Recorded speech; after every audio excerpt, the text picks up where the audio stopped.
It began with the scent of ash, charred wood, dried blood, the faint crackle of distant embers still smoldering in a ruined home. When Kael opened his eyes, the sky above him was dull gray, smeared with smoke and the fading light of dusk. Cold wind passed over his face, carrying the scent of something long dead. He lay on rough cobblestone, the fractured street outside the orphanage, the same street he had walked 1,000 times in his youth. But he wasn't supposed to be here. Not anymore. Kael sat up slowly, every breath shallow and unsure. His limbs were thin, younger. His fingers trembled as he raised them in front of his face. These hands were not the hands of the man he had become. They were soft, untested, unscarred. 16, he murmured. His voice cracked. That alone made it real. His memories began to flood in like a dam breaking. The towering academy, the blade ceremonies, the betrayals, the voice of Celine whispering behind him as her sword pierced his back. So this was his second chance. Reincarnation wasn't something Kael believed in, not in his first life. But now that he had lived through the moment of death and awakened in the body of his past self, he believed. He had no other choice. The wind howled down the ruined street.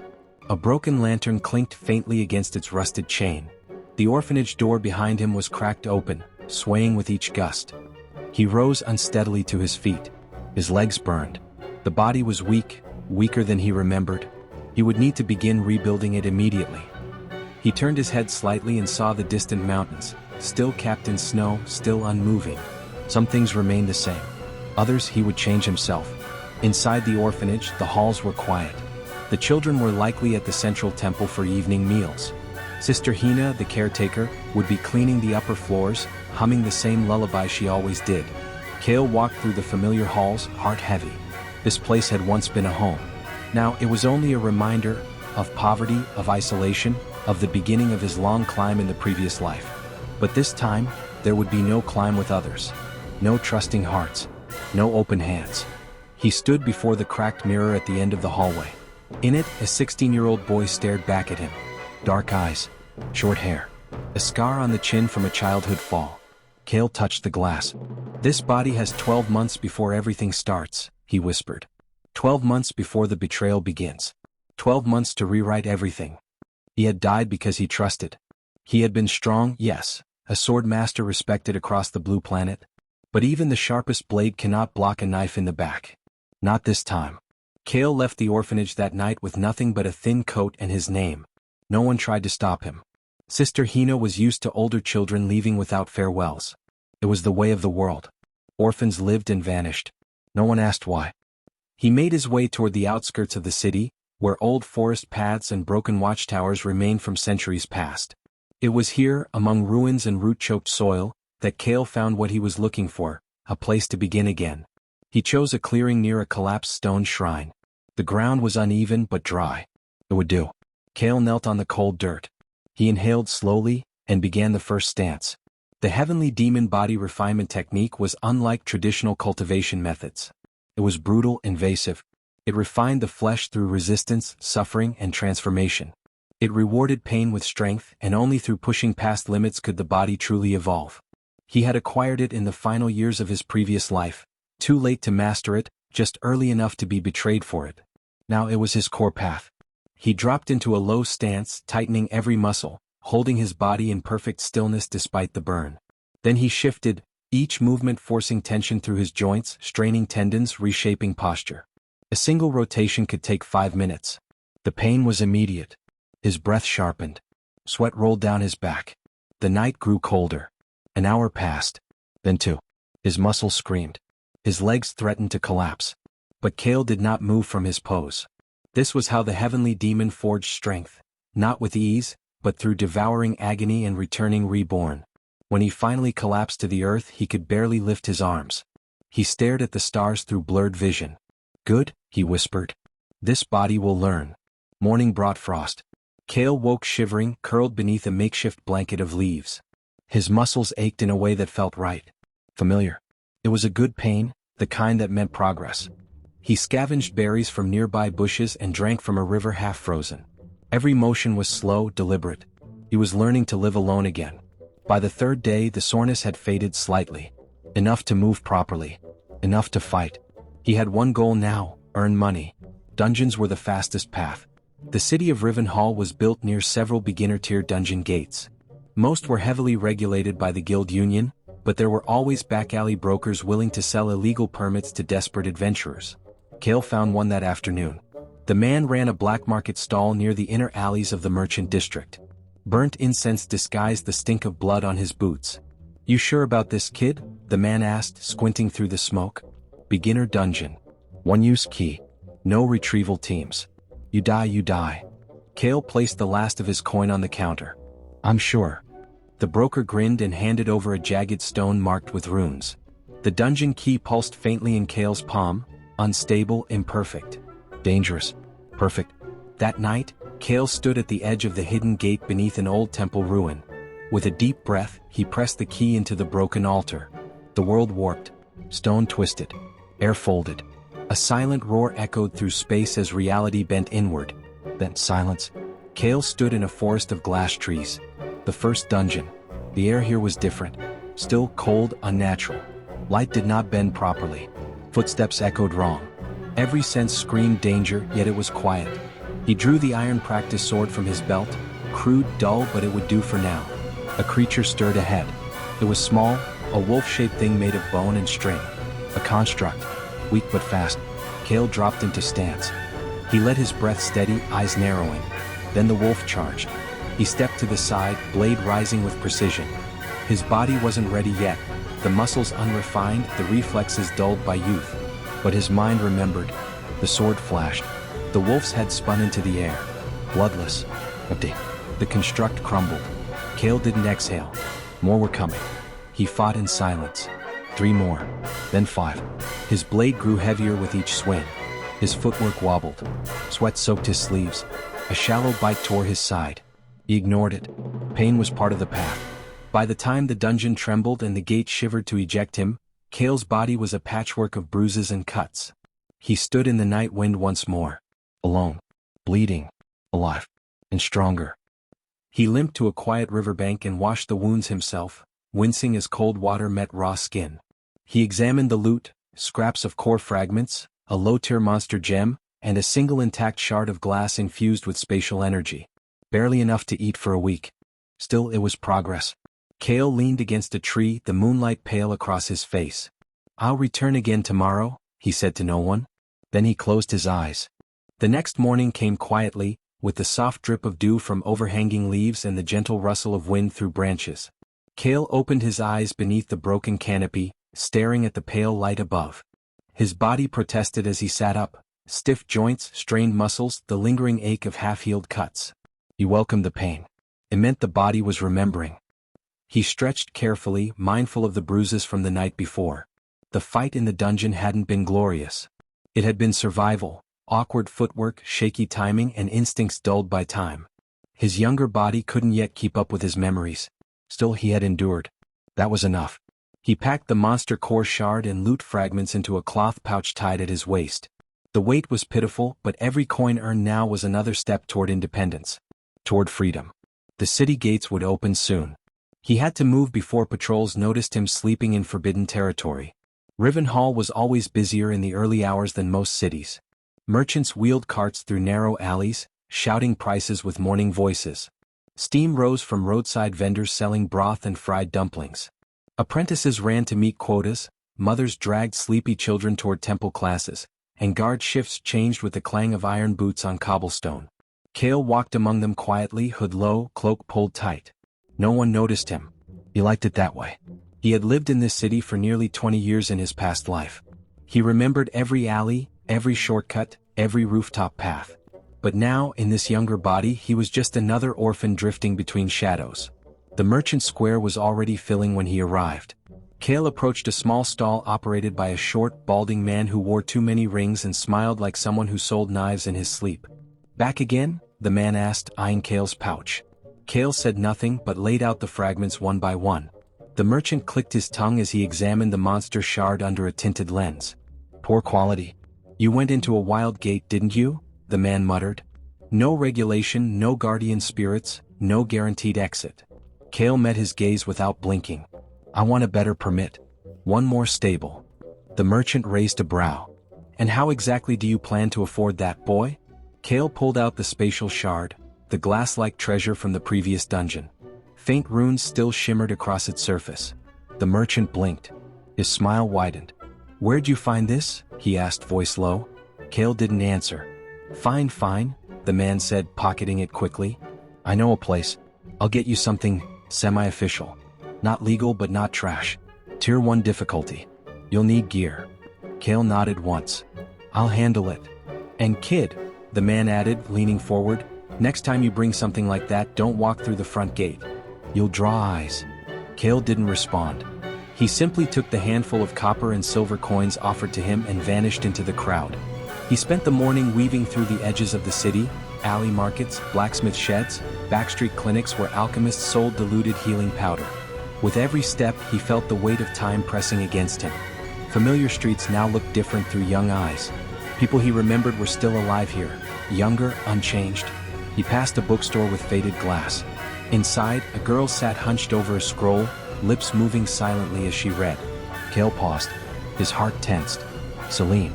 Her hair was still short in this timeline, her face soft with youth. She laughed quietly as the clerk said something, then stood to help stack boxes. She hadn't seen him yet. Kael turned away. No words. No memories. Not yet. He had a rule now: kindness for the worthy, steel for the rest. He wasn't ready to decide which she was. Kael returned to the ruined glade that evening with a second-hand sword strapped to his back and 2 pouches of healing powder. He also carried dried rations, a water skin, and a basic wound-clotting kit. It was enough. The second permit burned in his hand like coiled fire, a sigil branded into leather, stitched with spell thread. It would grant him access to a better dungeon, closer to the city's official gates but hidden from guild eyes. He trained again as night fell. Slow movements. Heavy breath. He pushed his body to the edge of collapse once more, invoking the stances of the heavenly demon body refinement technique, blending them now with sword forms from his past life. The result was imperfect, but promising. Sweat poured down his back as he thrust, stepped, turned, and grounded himself in each motion. The sword in his hand felt too light, too thin. Still, it cut the air with purpose. He struck again. And again. Each swing brought pain. Each pain brought clarity. He didn't stop until his hands bled. The dungeon the next morning was deeper, colder. It hummed with faint echoes as Kael stepped into the warped space beyond the gate. This one resembled an underground crypt. Dust covered ancient tombstones. Moss clung to cracked stone walls. The ceiling dripped with condensation, forming still pools that reflected Kael's shadow with every step. He moved slowly, sword ready. From the darkness ahead, a snarl echoed. 2 creatures emerged, 4-legged, canine in shape, but twisted. Their bodies were stitched from shadows, their teeth made of bone glass. Lesser shades. Weak but venomous. Kael waited until they lunged. His breath slowed. He moved with precision, stepping inward at the perfect moment, blade slicing horizontally across the lead shade's neck. It dissipated in a burst of black smoke. The second came faster. He pivoted, ducked low, and drove his blade upward beneath the creature's jaw. 2 kills. 1 wound, shallow, across his left arm. Blood trickled. The heavenly demon technique responded. Kael felt the familiar surge of heat beneath his skin, a tingling ache that spread through muscle and bone, knitting fibers, thickening joints. The body was learning. He didn't smile. But he did breathe easier. The dungeon's core lay beyond a broken sanctum, a cracked chamber lined with ruined murals. In the center, a pedestal glowed faintly. On it rested a simple orb of light. Kael approached. A trap, most likely. He stepped carefully, scanning the stonework, the patterns of dust and breakage. Old habits guided him. Then, movement. The walls stirred. From the ground, a creature rose. It was not large, barely human-sized. But it shimmered with runes and held twin blades in each hand. A guardian construct. A beginner boss. Kael gripped his sword. No time to think. The construct rushed forward, twin blades spinning in tight arcs. Kael met it head-on. Steel rang against steel. The first clash numbed his arms. The construct pressed in with relentless speed, but Kael's mind remained cold, clear. He stepped in, allowed a cut to graze his ribs and twisted, using the pain as anchor, as rhythm. The blade moved in his hands like part of his breath. With a final step, he drove the sword deep into the construct's core, feeling it shudder, spark, then collapse into pieces. Silence returned. Kael exhaled. The orb on the pedestal flared once, then dimmed. The dungeon's pulse slowed. A clear signal. The gate would reopen soon. Kael took the orb and stepped back as the room began to shift. He emerged from the gate just before sunrise, breath sharp in the morning air. This time he didn't limp.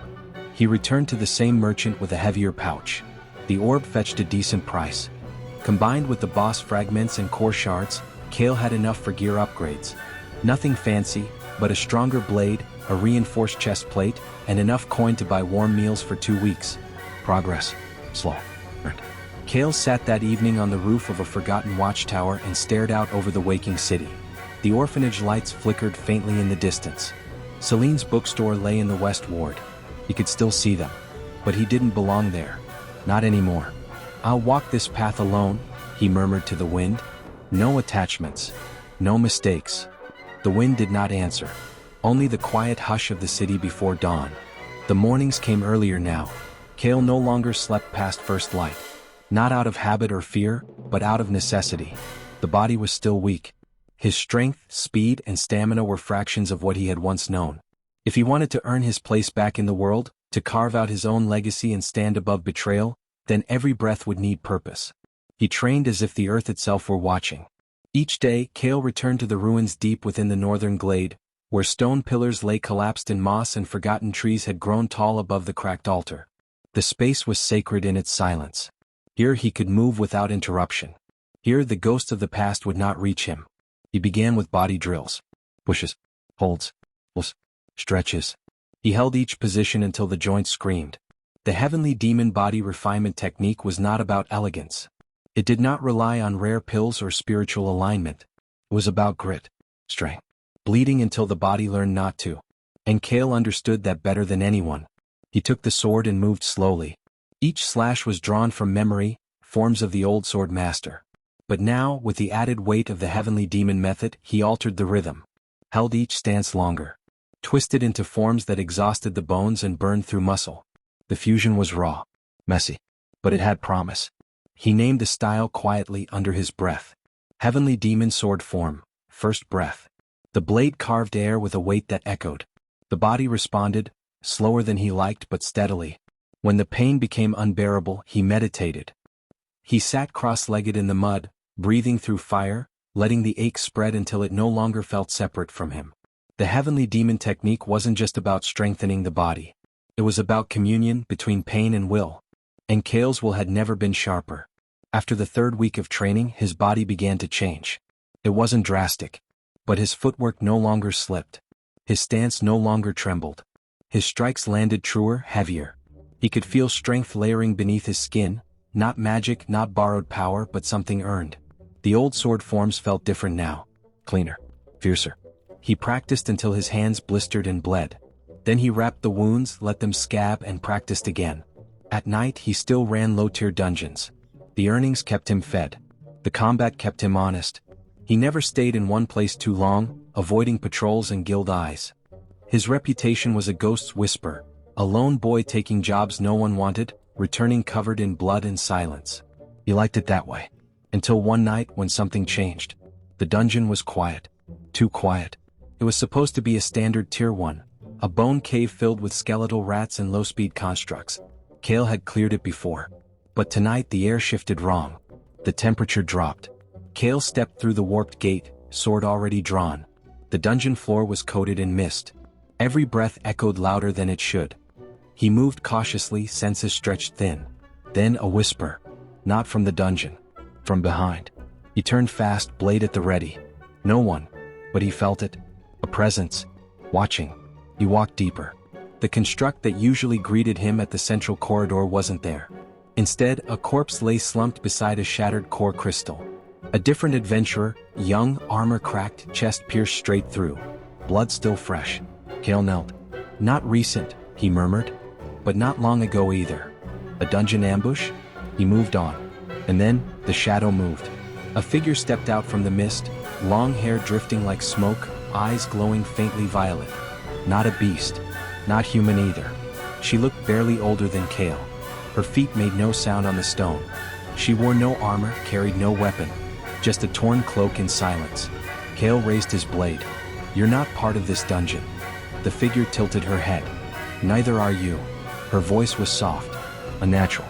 Kael didn't relax. "What are you?" She smiled faintly. Someone watching a ghost try to outrun itself. Kael's grip tightened. He didn't blink, didn't speak. The figure stepped forward, then stopped. "You are interesting," she said simply. "Heavenly demon cultivation hasn't been seen in centuries." Kael's heart stilled. She shouldn't know that.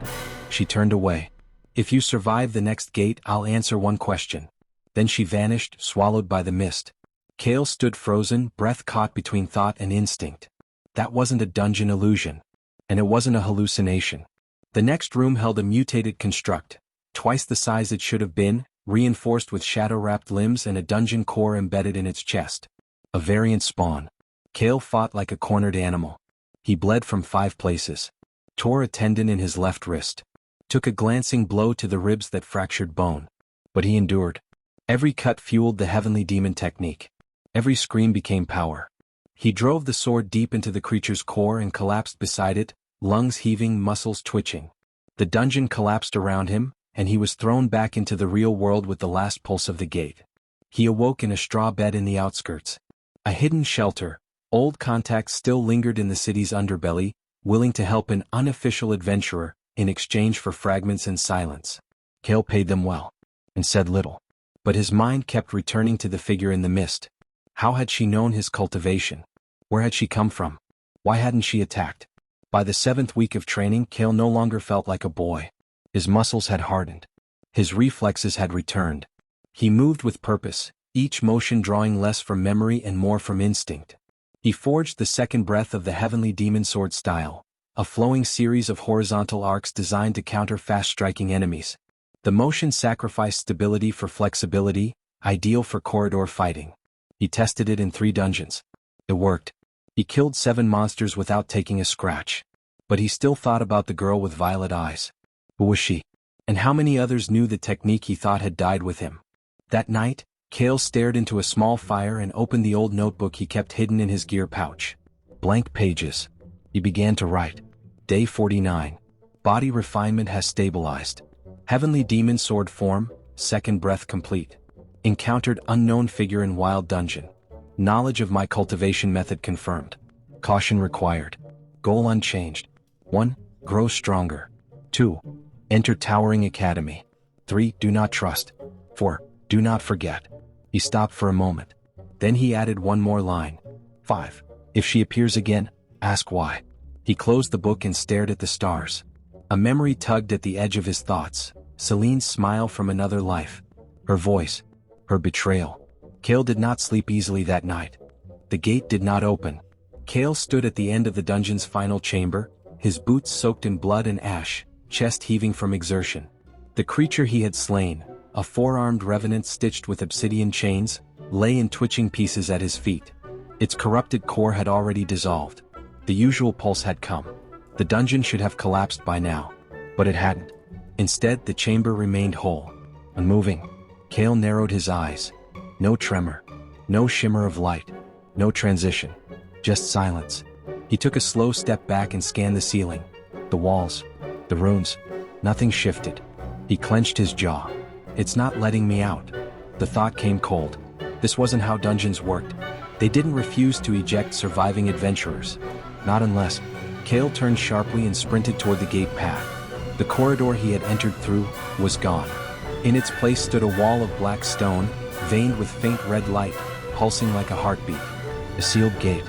Not a tier 1, Kael muttered. His pulse slowed. He was in a variant dungeon. An anomaly, a rare distortion in the dungeon system that sometimes formed when too many monster cores fused unnaturally within the realm's structure. He hadn't noticed the signs. Or maybe the dungeon had changed because he was inside. The thought sat uncomfortably in his chest. The heavenly demon body refinement technique wasn't just about self-growth. It was ancient, unnatural. There were stories, whispers, about how it drew attention from the world itself. How cultivators who used it began to alter the places they fought in. Perhaps this was the cost of awakening it so early. Kael gripped his sword and moved forward. He would find the real core, and tear it out. The dungeon's new corridors were different. They didn't follow natural structure. Walls bent inward.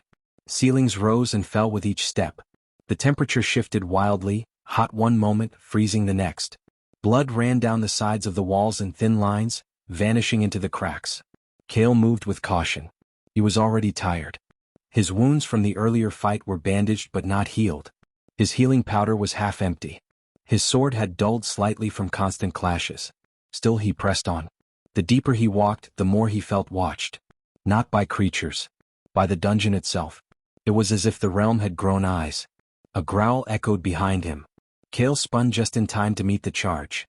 It wasn't a wolf. Not a shade. Not a construct. It was something else. A creature he didn't recognize from any dungeon taxonomy. Its body was slick, crawling, segmented like an insect, but with the limbs of a beast and eyes that glowed with fragmented runes. It screeched. Kael didn't hesitate. He struck low, blade aimed for the underbelly.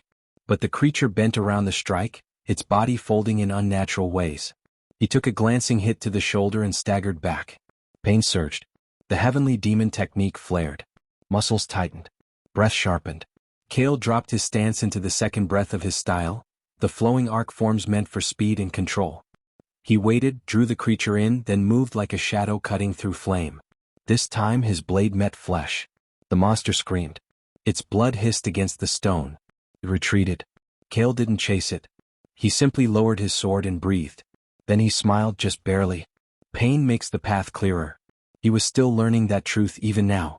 The next corridor was filled with mirrors. Hundreds of them.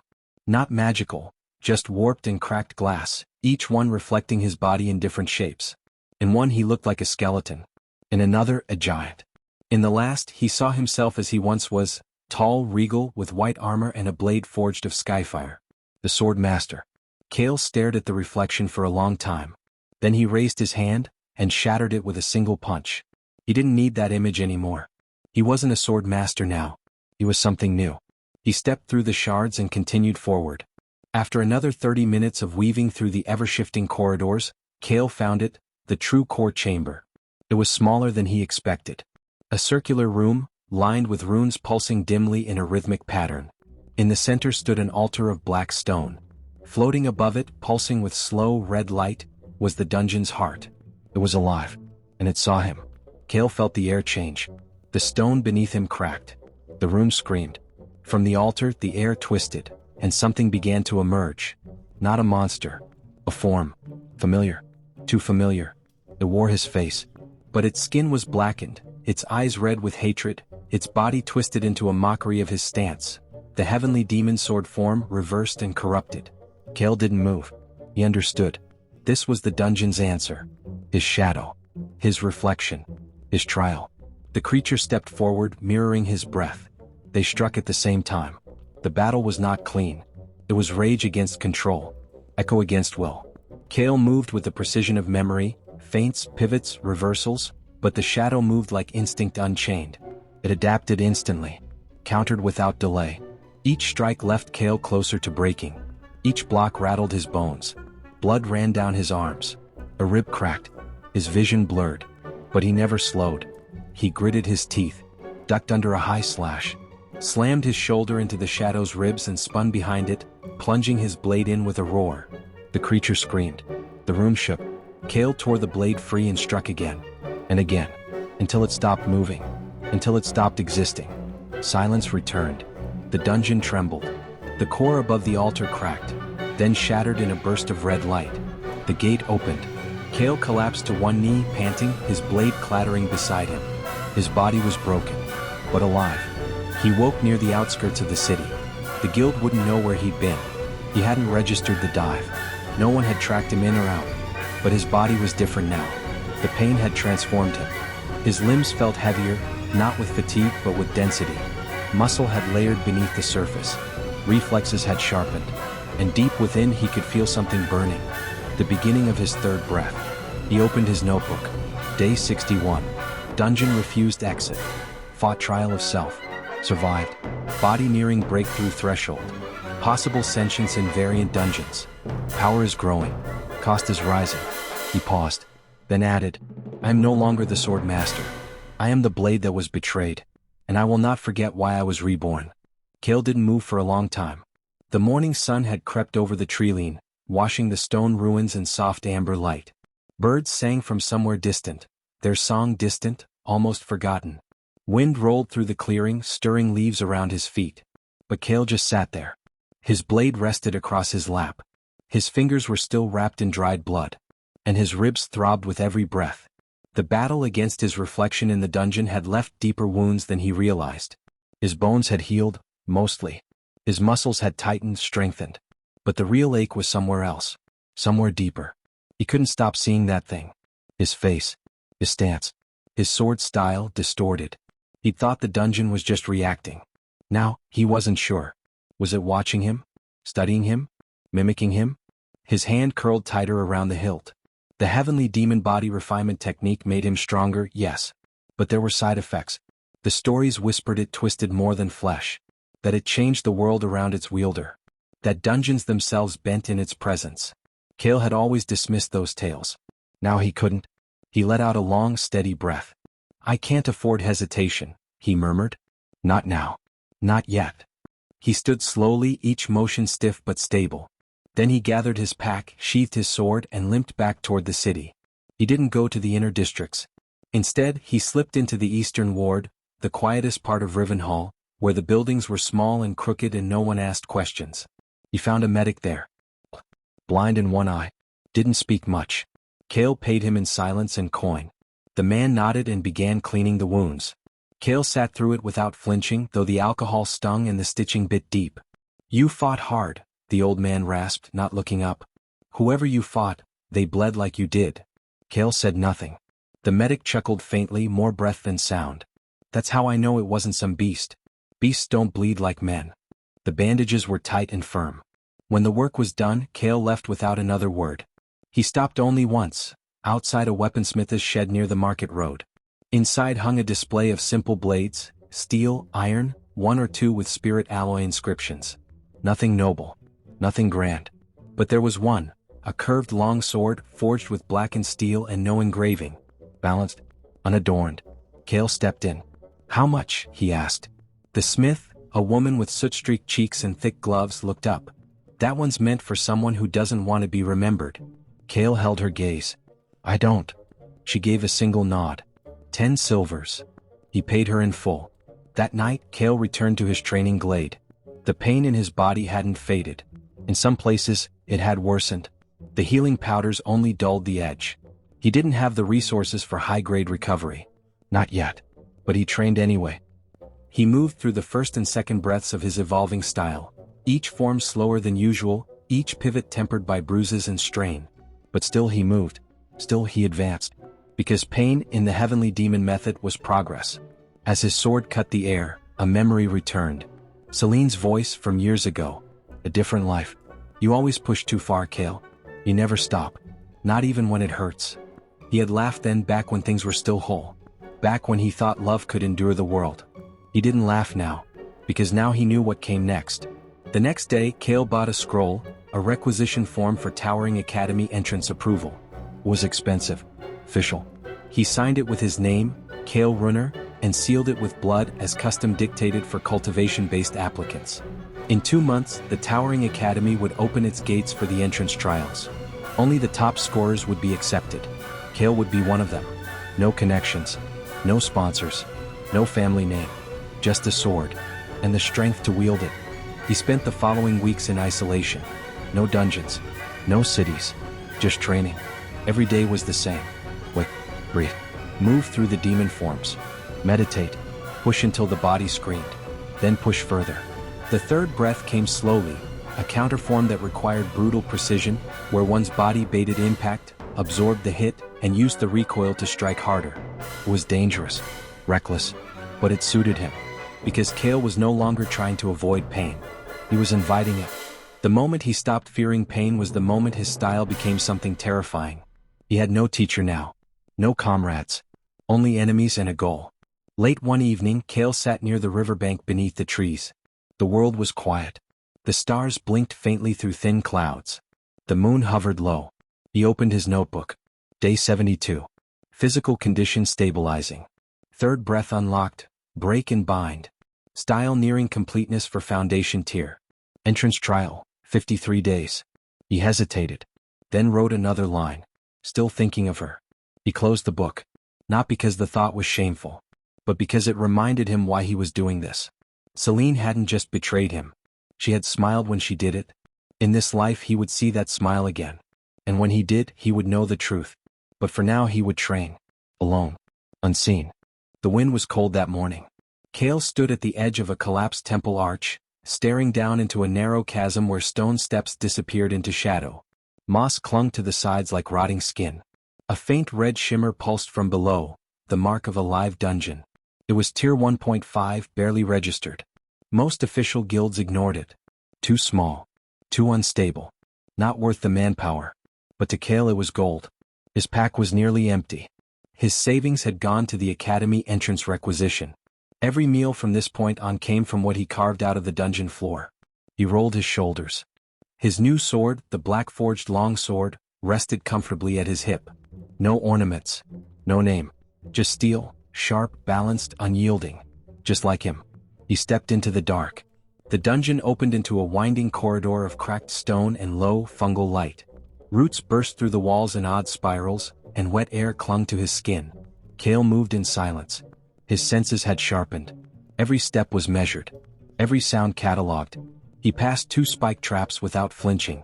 Avoided a tripwire trap hidden in the base of a vine-choked pillar. Whoever built this place hadn't expected someone to see so clearly in silence. The first enemy was a wraith beast, a shadowy creature with tendrils instead of limbs. It lunged. Kael didn't step back. He stepped through it. One clean strike. Then a twist. Then silence. It dissolved into smoke. The kill was fast. Precise. Efficient. Kael didn't break rhythm. Deeper in he found the first treasure cache, a sealed urn with runes etched into its lid. He recognized the markings. Low-grade preservation. It likely held herbs or dusted powder. He cracked it open and smiled slightly. Spirit root dust, a rare ingredient for stamina potions. Alchemists would pay well. He packed it carefully, tied it shut, and rose, and paused. Something shifted in the air. Not a monster. A person. Kael turned slowly. In the upper archway of the corridor, crouched between 2 broken statues, was a boy. Maybe 17. Thin. Leather armor. No guild badge. A curved knife in one hand. A steel-tipped boot braced on stone for balance. His eyes met Kael's. They didn't blink. Nice form, the boy said. Clean cut back there. Kael didn't respond. He waited. The boy smiled faintly. Don't worry. I'm not after you. Just the loot. He dropped down casually, knife spinning between his fingers. Kael shifted his stance just slightly, hand brushing the hilt of his sword. I suggest you leave, he said calmly. The boy tilted his head. What? You've already done the hard work. I earned it. You found it? That's different. Kael's gaze didn't waver. This isn't a guild-run site. No oversight. No bounty teams. If you're trying to rob me, just do it. The boy grinned wider. Didn't say anything about robbing. He lunged. Kael's blade moved before thought. The first strike was a feint, low, aimed at the knee. The boy dodged fast, quick on his feet. But Kael was faster. He reversed the motion, brought the sword up in a rising arc, metal-kissed leather. A shallow cut bloomed across the rogue's chest. He hissed and leapt back, landing against the far wall. Not bad, he muttered, wiping blood with the back of his wrist. Kael didn't follow. I don't kill for coin, Kael said flatly. But I don't spare people who try to take what I bled for. The boy hesitated, then dropped the knife. Hands up, breathing hard. I get it. I get it. You're serious. Kael didn't lower his blade. Why are you here? He asked. Same reason as you, the boy muttered. No house. No name. No money. Just a license and a knife. Kael studied him. The boy wasn't lying. His armor was patched. His boots mismatched. The hunger in his face wasn't faked. So, he'd drawn a blade. Kael took a slow step forward. The boy tensed. But Kael reached into his pouch and tossed something small to the floor between them. The boy flinched. Then looked. A low-grade spirit core. From the beast earlier. Take it, Kael said. But don't follow me again. The boy stared at it for a long moment. Then picked it up and backed away slowly into the shadows. Gone. Kael waited 10 full seconds before sheathing his blade. He finished clearing the dungeon with no more interruptions. At the core chamber, he found a cluster of greenstone crystals growing from the ceiling, valuable material for enchantments. Carefully mined. Well packed. When he stepped through the collapsing gate, the sun was just beginning to lower past the hills. His pack was full. But his mind wasn't quiet. That night, he sat near the river again, this time further upstream where the rocks were flatter and the stars clearer. He opened his notebook. Day 78. Cleared rogue tier dungeon. Gained crystal cluster. Spirit root dust. Encountered human adversary. Did not kill. Body reaction. Hesitation. Is mercy still a weakness? He paused. Then added. He reminded me of Rian. The name stung. Rian Doric, one of his old party members. The one who hadn't known about the betrayal. The one who died trying to warn him too late. Kael closed the book. Stared at the stars. The heavenly demon path demanded strength. Physical, mental, spiritual. But it didn't demand cruelty. That was a choice. He could be ruthless, but not hollow. Back in the city, he sold the loot discreetly, avoiding guild markets, going through backdoor merchants who asked no questions. The money was good. Enough to buy 3 weeks of food, repair his armor, and upgrade his boots. The rest he saved. The Towering Academy's trial was now 43 days away, and Kael had no intention of crawling to its gates. He would walk in as a ghost of the underworld, unseen, unspoken, but stronger than anyone expected. And this time he would not share his path with anyone. Rivenhall's eastern ward was a place where names vanished, where merchants paid in whispers, alleyways twisted like mazes, and debts were collected in silence. Most people walked fast, kept their heads down, and never asked questions. Kael preferred it here. There were no aristocrats, no guild banners, no smiling instructors promising futures in shining towers. Just the grind of daily survival, the weight of coin pouches, and the thin line between hunter and prey. It reminded him of the beginning, and he needed that reminder. He was heading to a hidden alchemy broker, a contact who specialized in refining spirit root dust, when he heard it. A short shout. The scrape of boots on cobblestone. Then silence. Kael paused. He was cutting through an alley behind the old grain silos, a forgotten strip of street with broken lanterns and rotted shutters. Rats scattered as he turned the corner. 3 men stood with their backs to him. One had a knife. The other 2 held a boy. Small. Thin. Maybe 10 years old. His clothes were torn and a red welt marked his cheek. "You don't steal from the red dagger," the knife man was saying. "I didn't," the boy shouted. "I swear it wasn't me." Kael didn't move. He could walk past. This wasn't his fight. But something about the boy's voice. It reminded him of himself. Years ago. Cornered. Powerless. Cold. Something inside his chest twisted. He stepped forward. Boot against stone. A single sound. The 3 men turned. The leader raised his chin. "Who are you supposed to be?" Kael didn't answer. He walked calmly into the alley. One of them scoffed. "This doesn't concern you, loner?" The boy tried to shout again, but the taller man cuffed him hard across the face. He slumped, dazed. Kael's eyes narrowed. He drew his sword without a word. The street fell silent. The knife man blinked. "You serious?" Kael moved. The first strike wasn't elegant. It didn't need to be. Kael closed the distance in a flash, brought the flat of his blade down against the lead thug's wrist. Bone cracked. The knife clattered to the ground. Before the man could scream, Kael spun, slammed a knee into his gut, and drove him into the wall. The second thug tried to draw a blade. Kael caught his wrist mid-motion, twisted, and swept his legs. He collapsed like a sack of grain. The third man, younger, slower, simply ran. Kael didn't follow. He turned to the boy. "Can you stand?" The child blinked through the haze. He nodded, wobbled to his feet. Kael looked him over. No major injuries. Cuts, bruises, fear. "What's your name?" "Toma." Kael nodded once. "Next time you see people like that, don't talk. Run." The boy looked up, hesitant. "Why'd you help me?"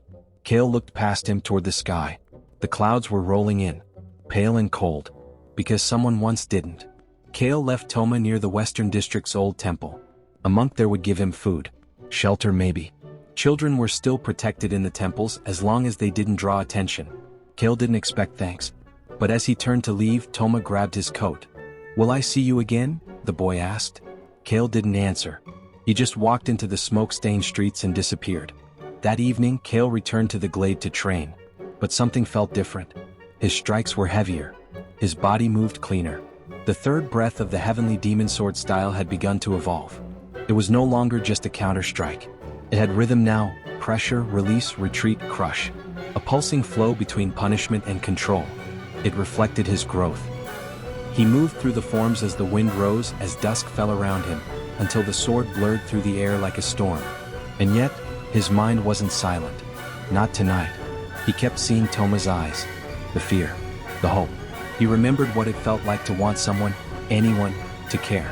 He didn't regret stepping in. But he knew better than to get close. He sheathed his sword slowly. His notebook lay open nearby. He picked up the charcoal stub and wrote, Day 81. Intervened in mugging. Child named Toma. Response was immediate. No hesitation. Still protective.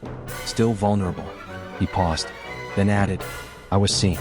The next morning, someone was waiting for him. Kael stepped out of the side market apothecary and froze. A girl stood by the alley mouth. Maybe 17. Dark cloak. Pale hair tucked under a hood. One hand resting on a satchel full of scrolls. She didn't look dangerous. But her eyes were sharp. She studied him with the kind of gaze that wasn't curious. It was calculated.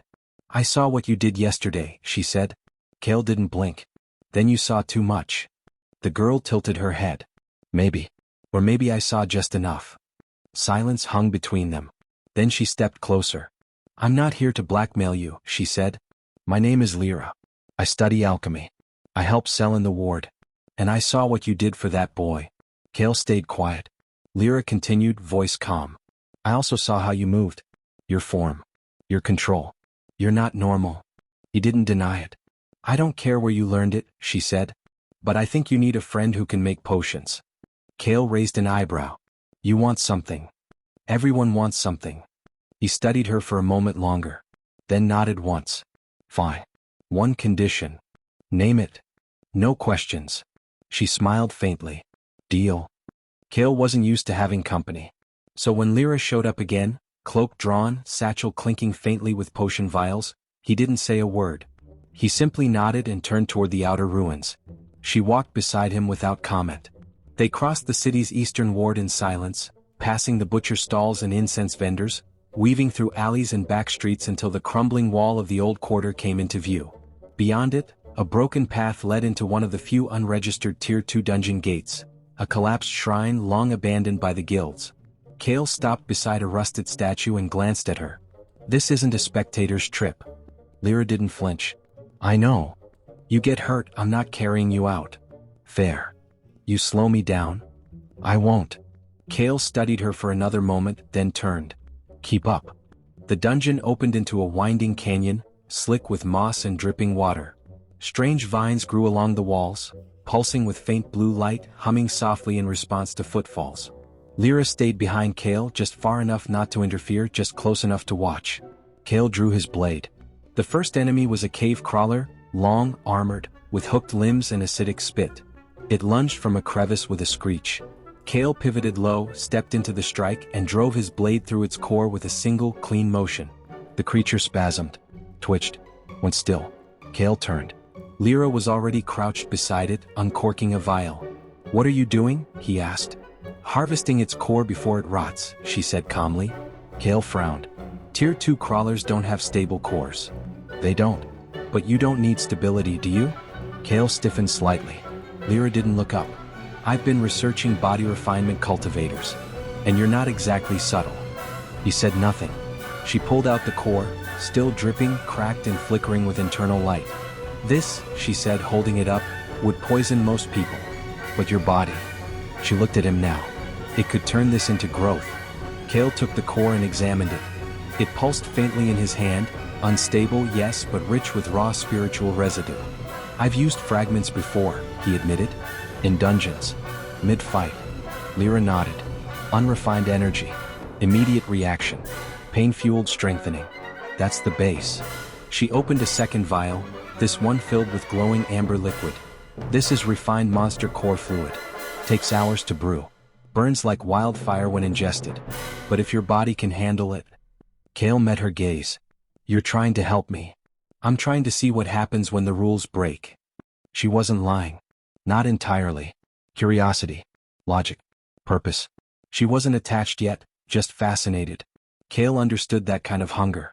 Then brew it, he said quietly. They cleared the dungeon together. Kael fought. Lyra followed, collecting remains, scraping toxins, extracting bone marrow and crystallized blood. She worked quickly, skillfully. Her hands never shook. By the time they reached the core chamber, a spiked cavern with a nest of armored insects, Kael had 5 fresh wounds and a heartbeat that sounded like thunder in his ears. But he didn't fall. He moved through the third breath of his sword style with frightening clarity, each motion refined through pain, rage, and precision. The insects died without ceremony. The dungeon collapsed behind him as they stepped back into daylight. That night, Kael sat beneath a broken archway outside the city walls, steam rising from his shoulders as he drank the vial Lyra had prepared. It burned. His body seized. Pain flooded every nerve, surging from his spine to his skull, from his fingertips to his teeth. He didn't scream. He bit down and let it pass. The heavenly demon body refinement technique devoured the pain like meat. His muscles coiled. His blood thickened. Something inside his bones cracked, then settled. He exhaled. Steam poured from his skin like smoke from smothered fire. Lyra sat across from him, notebook open, pen moving. "What did it feel like?" she asked. Kael's voice was raw. "Like dying. But on purpose." She wrote that down. By the third trial they had developed a rhythm. Kael fought deeper into the ruins. Lyra followed the trail of blood, refining cores, brewing new fluids. Each time he drank, the pain intensified. But so did the growth. His sword arms swelled with new strength. His lungs held breath twice as long. His eyes adjusted to shadow faster than before. But the cost lingered. The more he burned, the heavier the weight became. At night, he lay in silence, unable to sleep. His body caught between agony and strength, mind tangled in old memories that refused to fade. Celine's face, Rian's voice, their betrayal, their warning. He couldn't tell which hurt more. On the 5th night, Lyra finally spoke the question he knew was coming. "Why are you doing this?" Kael didn't answer. She waited. "It's not for power," she said softly. "You're not hungry like the others." "No," he said. "Then what?" He looked at the stars for a long time. Then said, "I want to walk into the towering academy alone. Stronger than anyone. I want to prove that trust is a weakness I don't need." Lyra nodded once. She didn't press. Kael appreciated that. But her silence said more than her questions. She understood. That made her dangerous. 2 weeks passed. Kael's body reached the edge of a breakthrough. His cultivation had moved past the early foundation phase. His movements were sharper, his aura heavier. The air around him vibrated when he trained. He began forming the 4th breath, a form designed not to react, but to end. It was the style of execution. A single forward thrust. Unstoppable. Unrelenting. But it wasn't ready yet.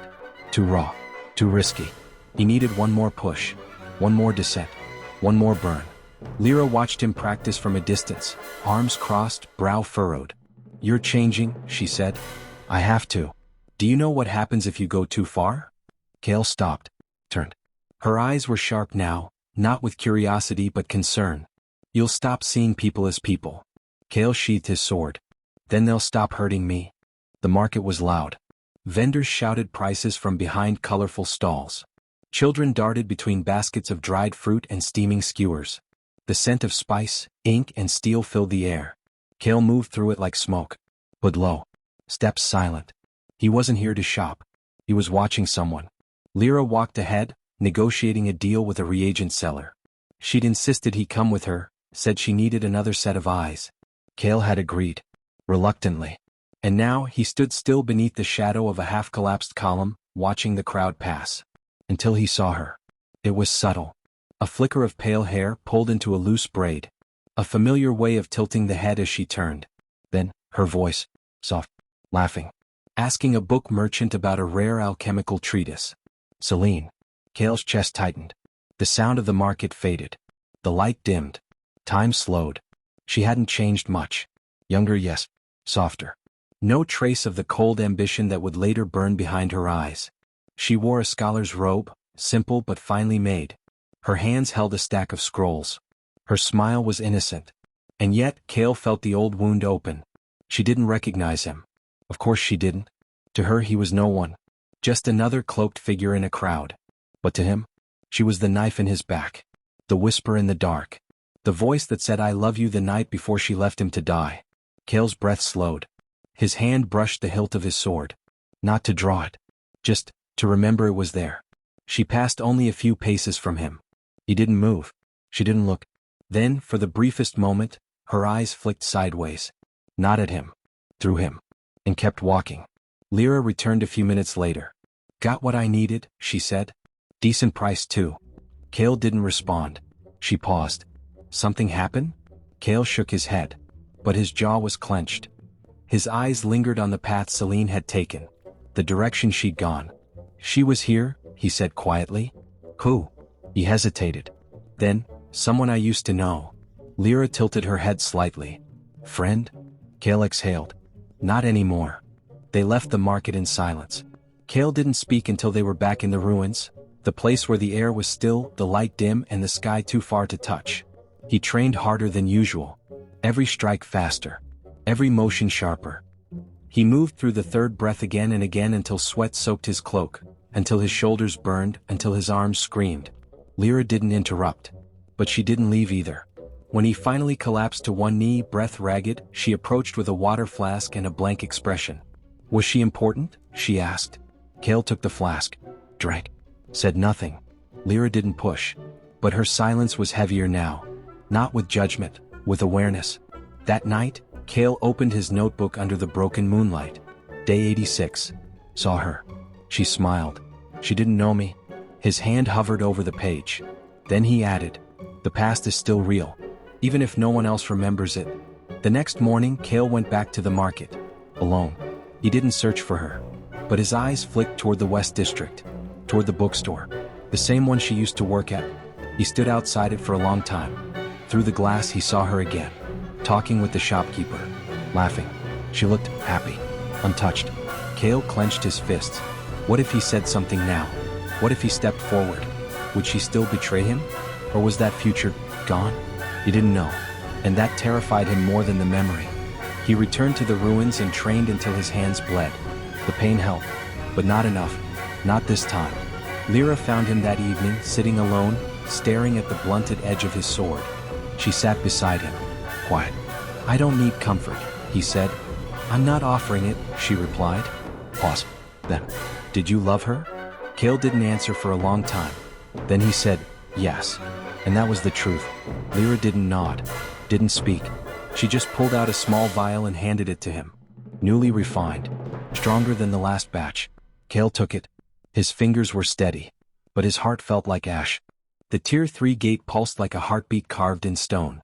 It stood at the base of a collapsed fortress in the outer hills, surrounded by fallen watchtowers and bramble-choked ruins. No guild had touched it in years. Too far from the city. Too unstable. Too fatal. Kael liked it for those very reasons. There would be no patrols here. No witnesses. Just him, and the gate. He stood before it in silence. The wind tugged at his coat. Ash drifted across the grass from a nearby campfire long gone cold. Kael stepped forward. Placed his hand on the stone. The runes flared red. The ground dropped. The descent was immediate. One moment he stood in the hills. The next he was falling through darkness. No sound. No air. No light. Then, impact. Stone beneath his boots. Cold. Smooth. Echoing. Kael rose slowly. Around him stretched an endless tunnel, wide, circular, ribbed with bone-colored roots and glowing moss. The air was heavy. The walls breathed faintly, like the inside of a creature's throat. He was in the belly labyrinth. A living dungeon. The stories weren't exaggerations. Tier 3 dungeons weren't just harder, they were sentient. Kael drew his blade. The steel sang in the stillness. No turning back now. The first hour passed in silence. Then the tunnel shifted. Without warning, the walls twisted, closing behind him, opening ahead. The moss blinked out. A different corridor appeared, slick with shadow. Kael didn't panic. He'd read about this, labyrinth-type dungeons created by ancient core intelligence anomalies. The layout wasn't random. It reacted to the intruder's strength, which meant it was watching him. He moved forward anyway. The first enemy wasn't a beast. It was a face. His own. Etched into the wall. Mouth open, eyes hollow. A whisper echoed through the air. Do you regret coming back? Kael didn't respond. He stepped forward, and the wall shattered. A creature burst free. It had no bones. No face. Just sinew, claws, and the scent of rot. It screamed without a mouth and charged. Kael didn't hesitate. He shifted into the fourth breath. Forward momentum, piercing edge, one strike to end. His blade drove through the thing's center. It twitched once, then melted. He kept walking. But the whisper followed. "You still miss her?" He said nothing. "You know how it ends." Still nothing. The walls pulsed. The dungeon was trying to crawl into his head. It wouldn't be the first thing that tried. The second hour brought cold. Not just cold air, cold memory. Frost coated the stone. His breath became visible. The moss turned blue. Every step echoed with a sound he couldn't trace. Then he saw them. Celine, Rian, walking ahead of him. Back turned. Silent. He stopped. They didn't. They walked deeper into the frost. Kael gritted his teeth. Not real. The dungeon was feeding off him. Still, he followed. He had to. Even the memory of their backs pulled something sharp from his chest. The figures reached a door carved from ice. Kael touched it. Cracked. Then shattered. A creature spilled out, all jagged teeth and coiling limbs. He didn't flinch. He fought like a storm. Each strike built from muscle memory and sharpened anger. Each movement faster than the last. Pain split his shoulder. A claw tore down his thigh. The heavenly demon technique awakened. His blood thickened. His nerves flared. He became fire in a world of frost. And when the creature finally fell, broken and twitching, the frost melted. The corridor changed again. Time bent. There were no clocks here. No sun. No moon. Kael fought without counting. 2 beasts. 3 more. A trap made of screaming statues. A pit filled with acid and whispering voices. His body bled. His breath shortened. But he didn't fall. He couldn't fall. At last, the path opened into a wide chamber. A dome of black stone, its ceiling flickering with veins of red light. In the center stood a creature shaped like a man. No armor. No face. Just a mirror of Kael's stance. Kael inhaled. He understood. Another reflection. But not like before. This one held a sword identical to his own. This one moved as he moved, perfectly, precisely. Not a shadow. An echo. He spoke aloud, to himself, to the dungeon, to no one. "I am not who I was." The echo charged. So did Kael. The duel was silent. Steel against steel. Strike for strike. A clash of style, soul, and will. Kael dug deep into the fourth breath, using the pain in his limbs as a catalyst. Every time the echo cut him, he used the agony to tighten his stance, refine his form. Until at last he found the gap. One step. One thrust. Straight through the echo's chest. It gasped. Then smiled. His own face. Then it dissolved into dust. The chamber trembled. A light appeared behind the altar. The gate home. Kael emerged beneath the fading stars. Alone. Wounded. Cold. But stronger. His notebook shook in his hand as he opened it. Day 90. Survived Tier 3. Echo of self defeated. Dungeon pulled memory. Emotion. Thought. Heavenly demon sword form, 4th breath. Path of the severed soul, complete. He looked out over the hills. The sky was lighter now. Dawn was near. He felt nothing. Except the weight of his name. He was no longer just Kael Runner. Not just the sword master reborn. Not just a cultivator. He was something dungeons feared. The heavenly demon sword master, forged in blood, memory, and solitude. The rain came quietly. It pattered against the leaves above Kael's head, soaking the moss-covered stone as he crouched in the shadow of a broken obelisk. A low mist drifted across the forest floor, curling around his boots like breath made solid. He'd come here chasing a rumor. A Tier 2 dungeon, collapsed and supposedly dead, tucked away in the ruins of a noble hunting estate. No active core. No monster signatures.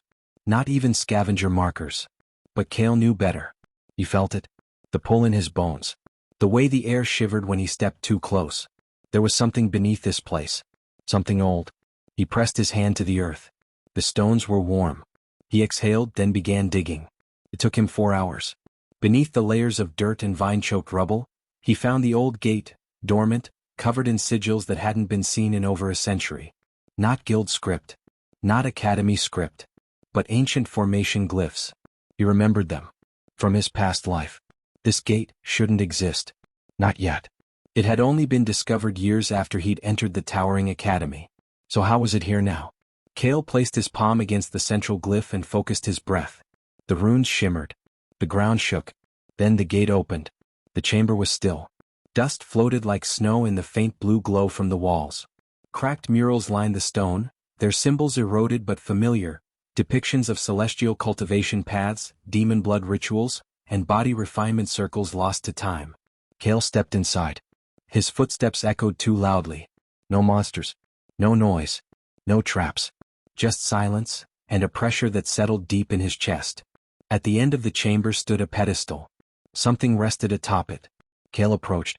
A box. Small. Black and wood. Bound in threadbare leather straps. His fingers hovered above it. This was wrong. Nothing in this place should know him. Nothing from this time should remember. But still. He unlatched the straps. The box creaked open. Inside was a sheath. And within it, Kael drew the blade slowly. It was thin. Straight. Impossibly light. And carved with his name. His old name, the one he used when he'd become a sword master in his past life. Not Kael Runner. But Kael of the Skybound Path. His breath caught. He hadn't spoken that name in years. How had this weapon, his weapon, been placed here? He turned the blade over. There was something etched on the underside. A sentence. If you remember who you were, then you are not alone.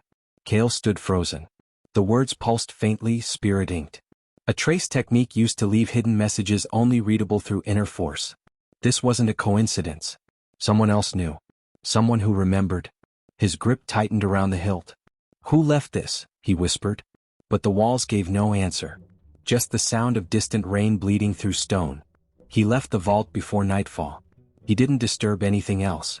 He didn't need to. The sword rested on his back now, its weight familiar like a memory put back where it belonged. But his mind wouldn't quiet. Who had left it? An old companion? An enemy? Someone else reborn? And if they remembered him, were they watching?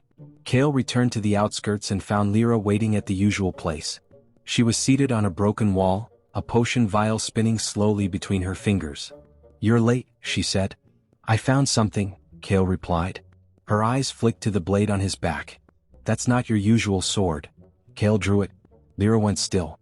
"Where did you get that?" she asked softly. "You recognize the script?" "Only in theory," she said. "It's older than the city.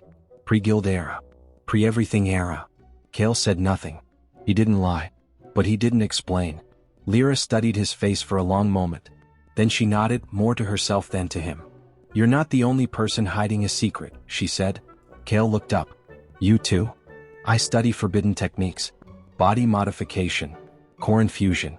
The kind of alchemy that gets people erased if the guild finds out." Kael exhaled. "So we're both ghosts." Lyra smiled faintly. "Maybe that's why we work." Later that night, Kael sat under the open sky, notebook in hand. The stars were faint, distant, but they were the same ones he'd stared at the night he died. Day 92. Found vault. Discovered blade tied to previous life. My name was etched on the hilt. Someone remembers. He added a final line. "I'm no longer walking alone, even if I can't see who walks behind me." The guild hall towered over Rivenhall's western quarter, a stone colossus of pillars and banners, with armored statues flanking its broad, arched doors. Inside, everything gleamed. Polished floors, golden seal plates, crystal light chandeliers humming overhead. Kael had never liked it. Too clean. Too proud. Too unaware of the dirt that fed it. But if he wanted legal access to Tier 3 dungeons, if he wanted to move freely and reach the towering academy without red flags, he had to make his status official. That meant taking the solo exam. No bribes. No sponsors. Just a blade, a name, and an audience of skeptics. He stepped through the gates with his cloak low and his sword on his back, the newly recovered one, the blade etched with his forgotten name. The receptionist looked up and blinked. "You're here for the Tier 3 solo exam?" Kael nodded. She hesitated, looking him over, young, quiet, unknown. Then she gestured toward the inner hall. "You're late. The floor test is already underway." Kael walked without a word. The examination arena sat deep beneath the guild hall, a stone coliseum sealed in enchantments, with layered balconies for officials, observers, and sponsors. A dozen applicants stood in the center circle, each armored, each flanked by weapons and assistants. Kael walked in alone. Heads turned. Some snickered. One voice whispered, "Another orphan trying to skip the line." But Kael didn't react. He moved to the far edge of the platform, drew his blade, and sat in silence. Waiting. Watching. The first test was a combat simulation, a spell-forged construct designed to mimic high-tier monsters. One by one, applicants stepped forward to face it. A hammer-wielding mercenary shattered the illusion in 5 heavy blows. A flame dancer spun through arcs of fire, earning scattered applause. Then it was Kael's turn. He stepped forward. The instructors, 5 guild knights and 1 robed examiner, murmured as he approached. Name? One asked. Kael Runner. No known party? Solo. No record of sponsored guild affiliation? Correct. The examiner narrowed his eyes. And you requested tier 3 upgrade? Kael said nothing. Just drew his sword. The proctor sighed. Very well. Begin. The construct formed from light, a fanged lizard beast with plated shoulders and venom in its mouth. Twice Kael's size. Fast. It charged. Kael didn't move. Not yet. He breathed in once, then stepped into the 4th breath, the severing form. 1 step. 1 slash. 1 execution. His blade cleaved through the creature's neck. The illusion shattered. Silence fell across the room. The examiners blinked. The instructor who'd mocked him earlier leaned forward. Kael turned, sheathed his sword, and walked back to the edge. No flourish. No bow. Just silence. Up in the balcony, seated among the guild observers, a girl with pale hair paused mid-conversation. Celine. She narrowed her eyes. That stance, she murmured. The man beside her, a young guild heir, raised a brow. Something wrong? No, she said slowly. Just familiar. After the practical trials came the endurance test. Each applicant was placed into a pressure array, a magical field that increased physical, spiritual, and mental stress simultaneously. Most lasted under a minute. Some collapsed outright. Kael stepped in without hesitation. The room dimmed. The pressure rose. Sweat beaded on his forehead. His limbs trembled. But his breath remained even. The heavenly demon body refinement technique responded like a sleeping dragon, awakening with every pulse of force. His skin grew hot. His spine straightened. He stood in place for 8 minutes before the examiners shut the array down manually. The hall was silent. Even the scribes stopped writing. After the trials, the applicants were dismissed to the waiting chambers. Kael sat alone. Until someone approached. He didn't look up. I remember you, said the voice. It was soft. Familiar. He lifted his gaze. Celine. She stood before him, arms crossed, expression neutral, but her eyes narrowed slightly as if searching for something she couldn't quite find. We crossed paths once, she said. Didn't we? Kael held her gaze. Yes. Where? A long time ago. She tilted her head. You're not a guild climber. You don't have a sponsor. Yet your technique. She paused. It's old. It's sharp. It's not from around here. Kael said nothing. Celine studied him a moment longer, then smiled faintly. Well, whatever your path, I'll be watching. She turned and walked away. Kael let out a slow breath. His hands were shaking. Not from fear. From restraint. That night, Lyra met him beneath the city's broken spire. You passed? She asked. He nodded. And? They're scared of me now. Lyra smiled. Good. Kael unslung the blade from his back and leaned it against the stone wall. She saw me. Celine. Yes. Did she recognize you? No. But something unsettled her. Lyra was quiet. Then said, let her be unsettled. Kael looked at the stars. I don't want to hide anymore. Then don't. He didn't respond. But in his chest something shifted. Resolve. Direction. A hunger deeper than vengeance. The market didn't appear on any city map. There were no signs, no guards, no gates. Just a shadowed stairway beneath an abandoned brewery in the smog-heavy East Quarter. 10 steps down, 1 knock on the rusted door, and a silver fong slipped through a slot in the wall. Then silence. Then the sound of bolts sliding. Kael stepped into the market of fangs. The air shifted instantly, heavy with incense, scorched herbs, and dusted coin. Dozens of stalls packed into narrow corridors, dimly lit by glow-glass jars. Traders in cloaks barked soft deals. Cursed talismans, monster bone dust, false identity scrolls, dungeon forgeries. Everything forbidden, everything priced in whispers. Kael moved through the maze with quiet purpose. This place hadn't changed. Not even in this life. He found the stall he was looking for, a curved table beneath a tattered banner, marked with an open eye stitched in red. The broker behind it was short, wide, and wrapped in chain-lined robes. One eye was missing. The other gleamed with merchant hunger. Kael placed a bundle on the counter, wrapped tight in cloth, tied with a leather cord. The blade. The broker's smile vanished as soon as he saw it. Slowly, reverently, he opened the bundle. The steel shimmered faintly in the low light. Not magical. Not enchanted.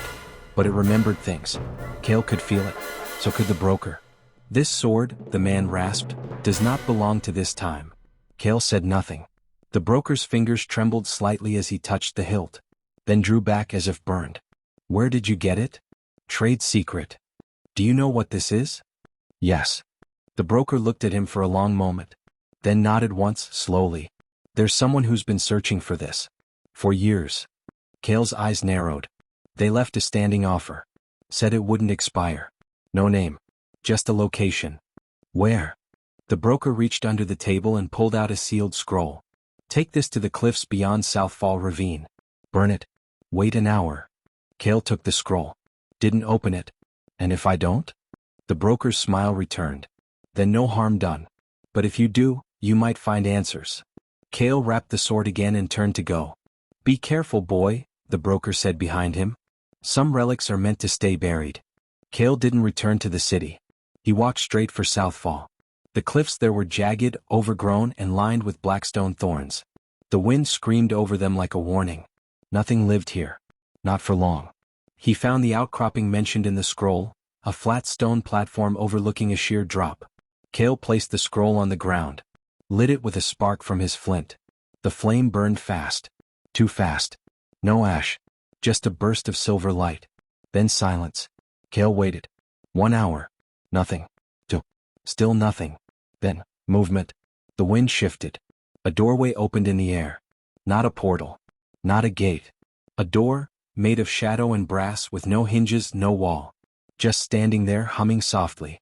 Kael stepped forward. Drew his blade. Then walked through. The chamber beyond wasn't a room. It was a vault of memories. Shelves of weapons. Armor. Scrolls bound in flesh and silk. Every object soaked in quiet power, old, dormant, waiting. And in the center, seated on a stone throne, was a man. His face was hidden behind a mask carved from obsidian. His voice was slow. Measured. You found the blade. Kael didn't answer. I forged it. Long ago. Before time fractured. Still Kael waited. Only one other has ever drawn it in full battle. Pause. You.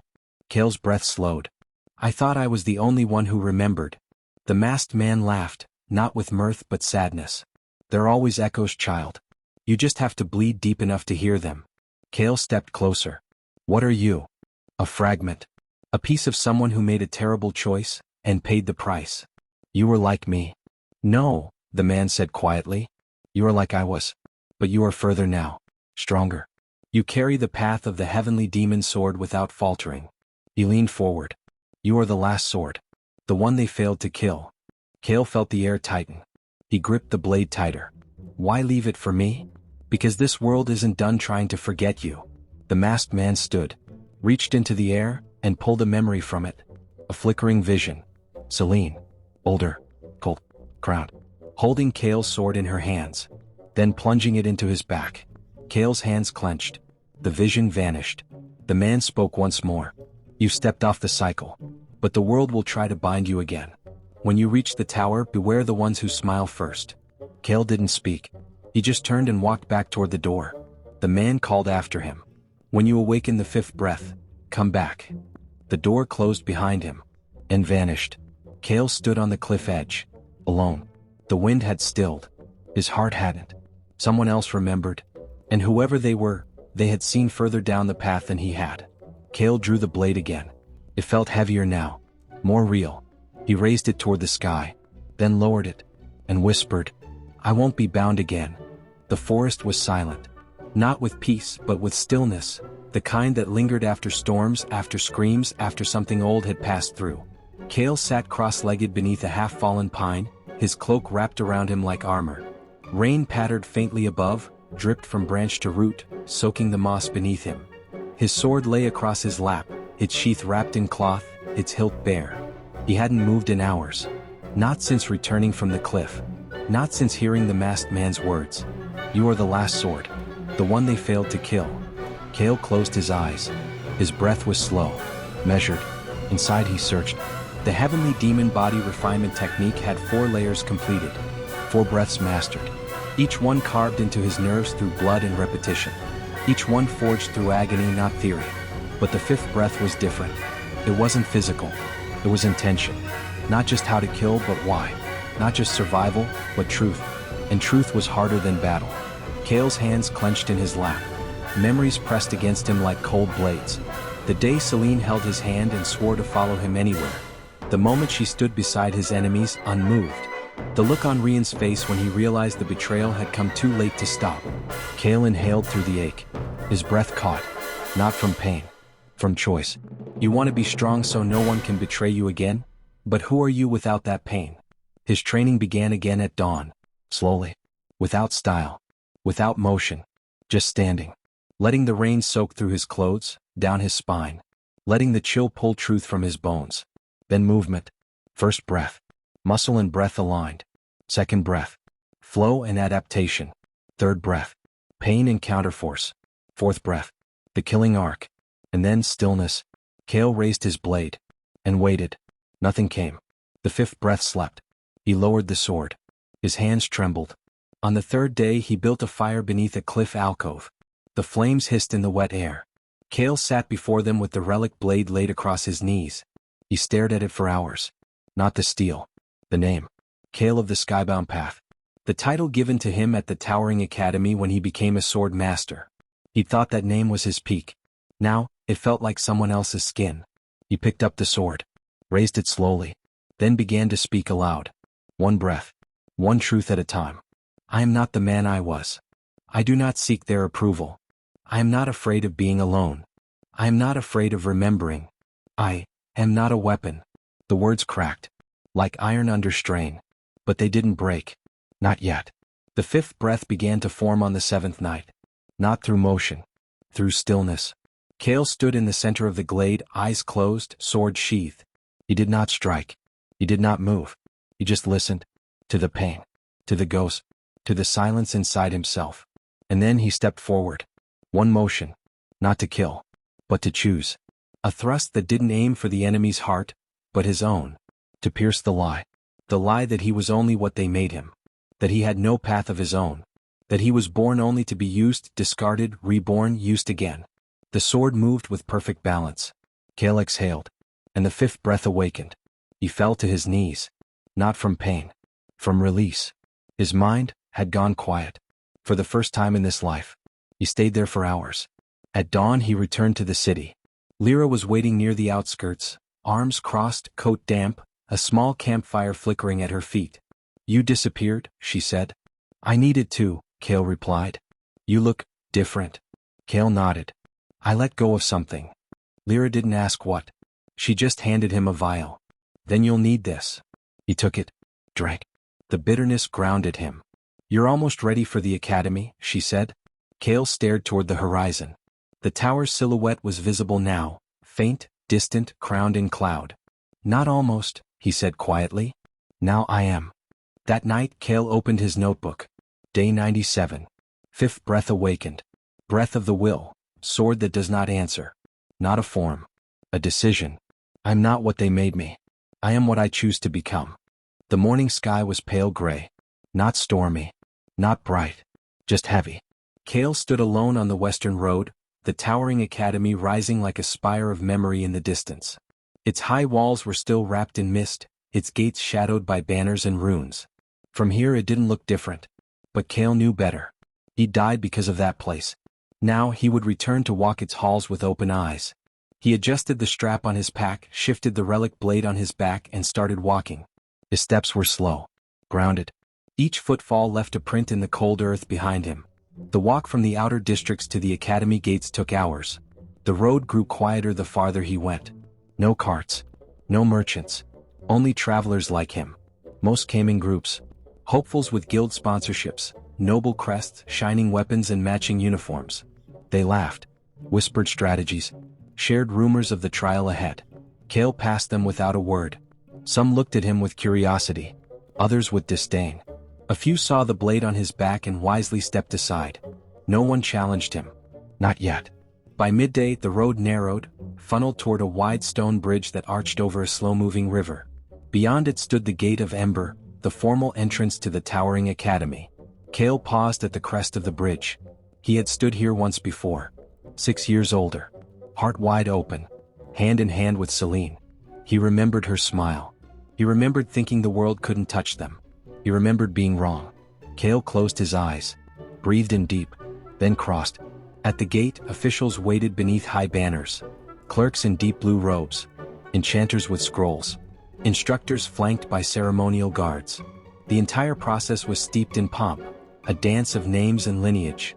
Each applicant stepped forward, declared their title, family, origin, offered papers, displayed weapons and techniques. Kael stood at the back of the line alone. He waited, watched, measured. When it was his turn, he stepped forward without preamble. The gate clerk glanced up. Name? Kael Runner. No house. None. No sponsor. No. The clerk raised a brow. Solo applicants must present a record of cultivation tier or proof of exceptional combat performance. Kael handed over his license, marked with the fresh seal of Tier 3 Solo. The clerk scanned it, eyes narrowing. Who authorized this? Guild Hall. 7 days ago. The clerk called over a robed examiner. Whispers passed between them. Kael said nothing. At last, the examiner returned. Very well. You are cleared for the trials. Kael nodded once, stepped through the gate, and entered the courtyard. The academy grounds had not changed. White stone paths wound through trimmed gardens and towering libraries. Training arena stretched along the far side, open to the sky. Bells rang in the distance. The air was laced with the scent of parchment and forged smoke. Felt the same. But Kael wasn't. He walked past the waiting candidates, past the student guides, past the instructors directing arrivals. He found a quiet bench beneath a thin-leaf tree and sat, waiting, watching, letting the rhythm of the place return to him. Lyra arrived soon after. She wore her usual travel cloak, satchel slung over her shoulder, notebook in hand. Made it, she said, sitting beside him. He nodded. No problems? She asked. Just bureaucracy. You look calm. I'm not. She smiled faintly. Good. That means you're still human. He didn't answer. They sat in silence, until a familiar voice broke it. Well, this is unexpected. Kael looked up. Celine stood across the courtyard. She was dressed in academy robes now, official. Crest pinned at the collar. Flanked by 2 senior applicants from noble houses. Her gaze met his. This time she paused. Longer than before. There was no recognition in her eyes. But there was unease. You're applying? She asked. Kael stood. Yes. You'll be competing against more than beasts. I know. Her eyes narrowed slightly. You hide your aura. But not your intent. Kael didn't blink. Then you should pay attention. She smiled, polite, practiced, empty. I will. She turned. Walked away. Kael watched her go. Lyra glanced sideways at him. She still doesn't know? No. But she feels something. Yes. Lyra nodded slowly. Good. Let it grow. Let her wonder. That night, Kael stood at the edge of the training field. The stars were faint. The sky clouded. But the air felt honest.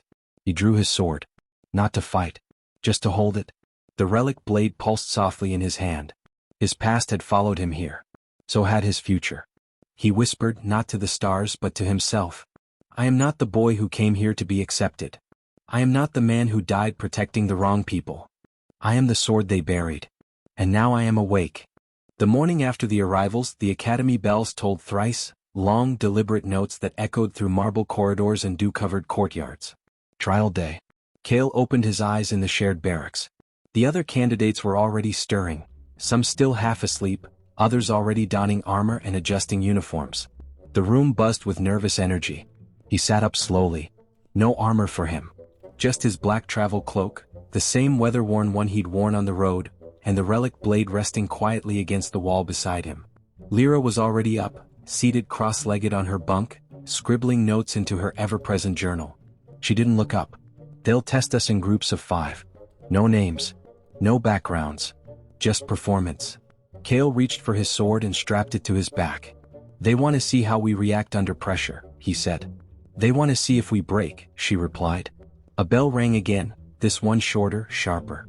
Summoning. Kael moved without hurry but with purpose. The barracks emptied as candidates filed out into the cold morning air, drawn toward the central arena. The trial grounds. The circular field was lined in white stone, carved with old runes that shimmered faintly in the morning light. Dozens of instructors stood at its edges. Above, raised balconies held senior students and observing guild representatives. The banners of powerful families fluttered behind them like silent judges. Celine stood among them. Kael felt her gaze like a distant weight. Not focused on him but alert. Watching. Candidates were called in groups. Randomized. When Kael's name was called, he stepped forward with 4 others.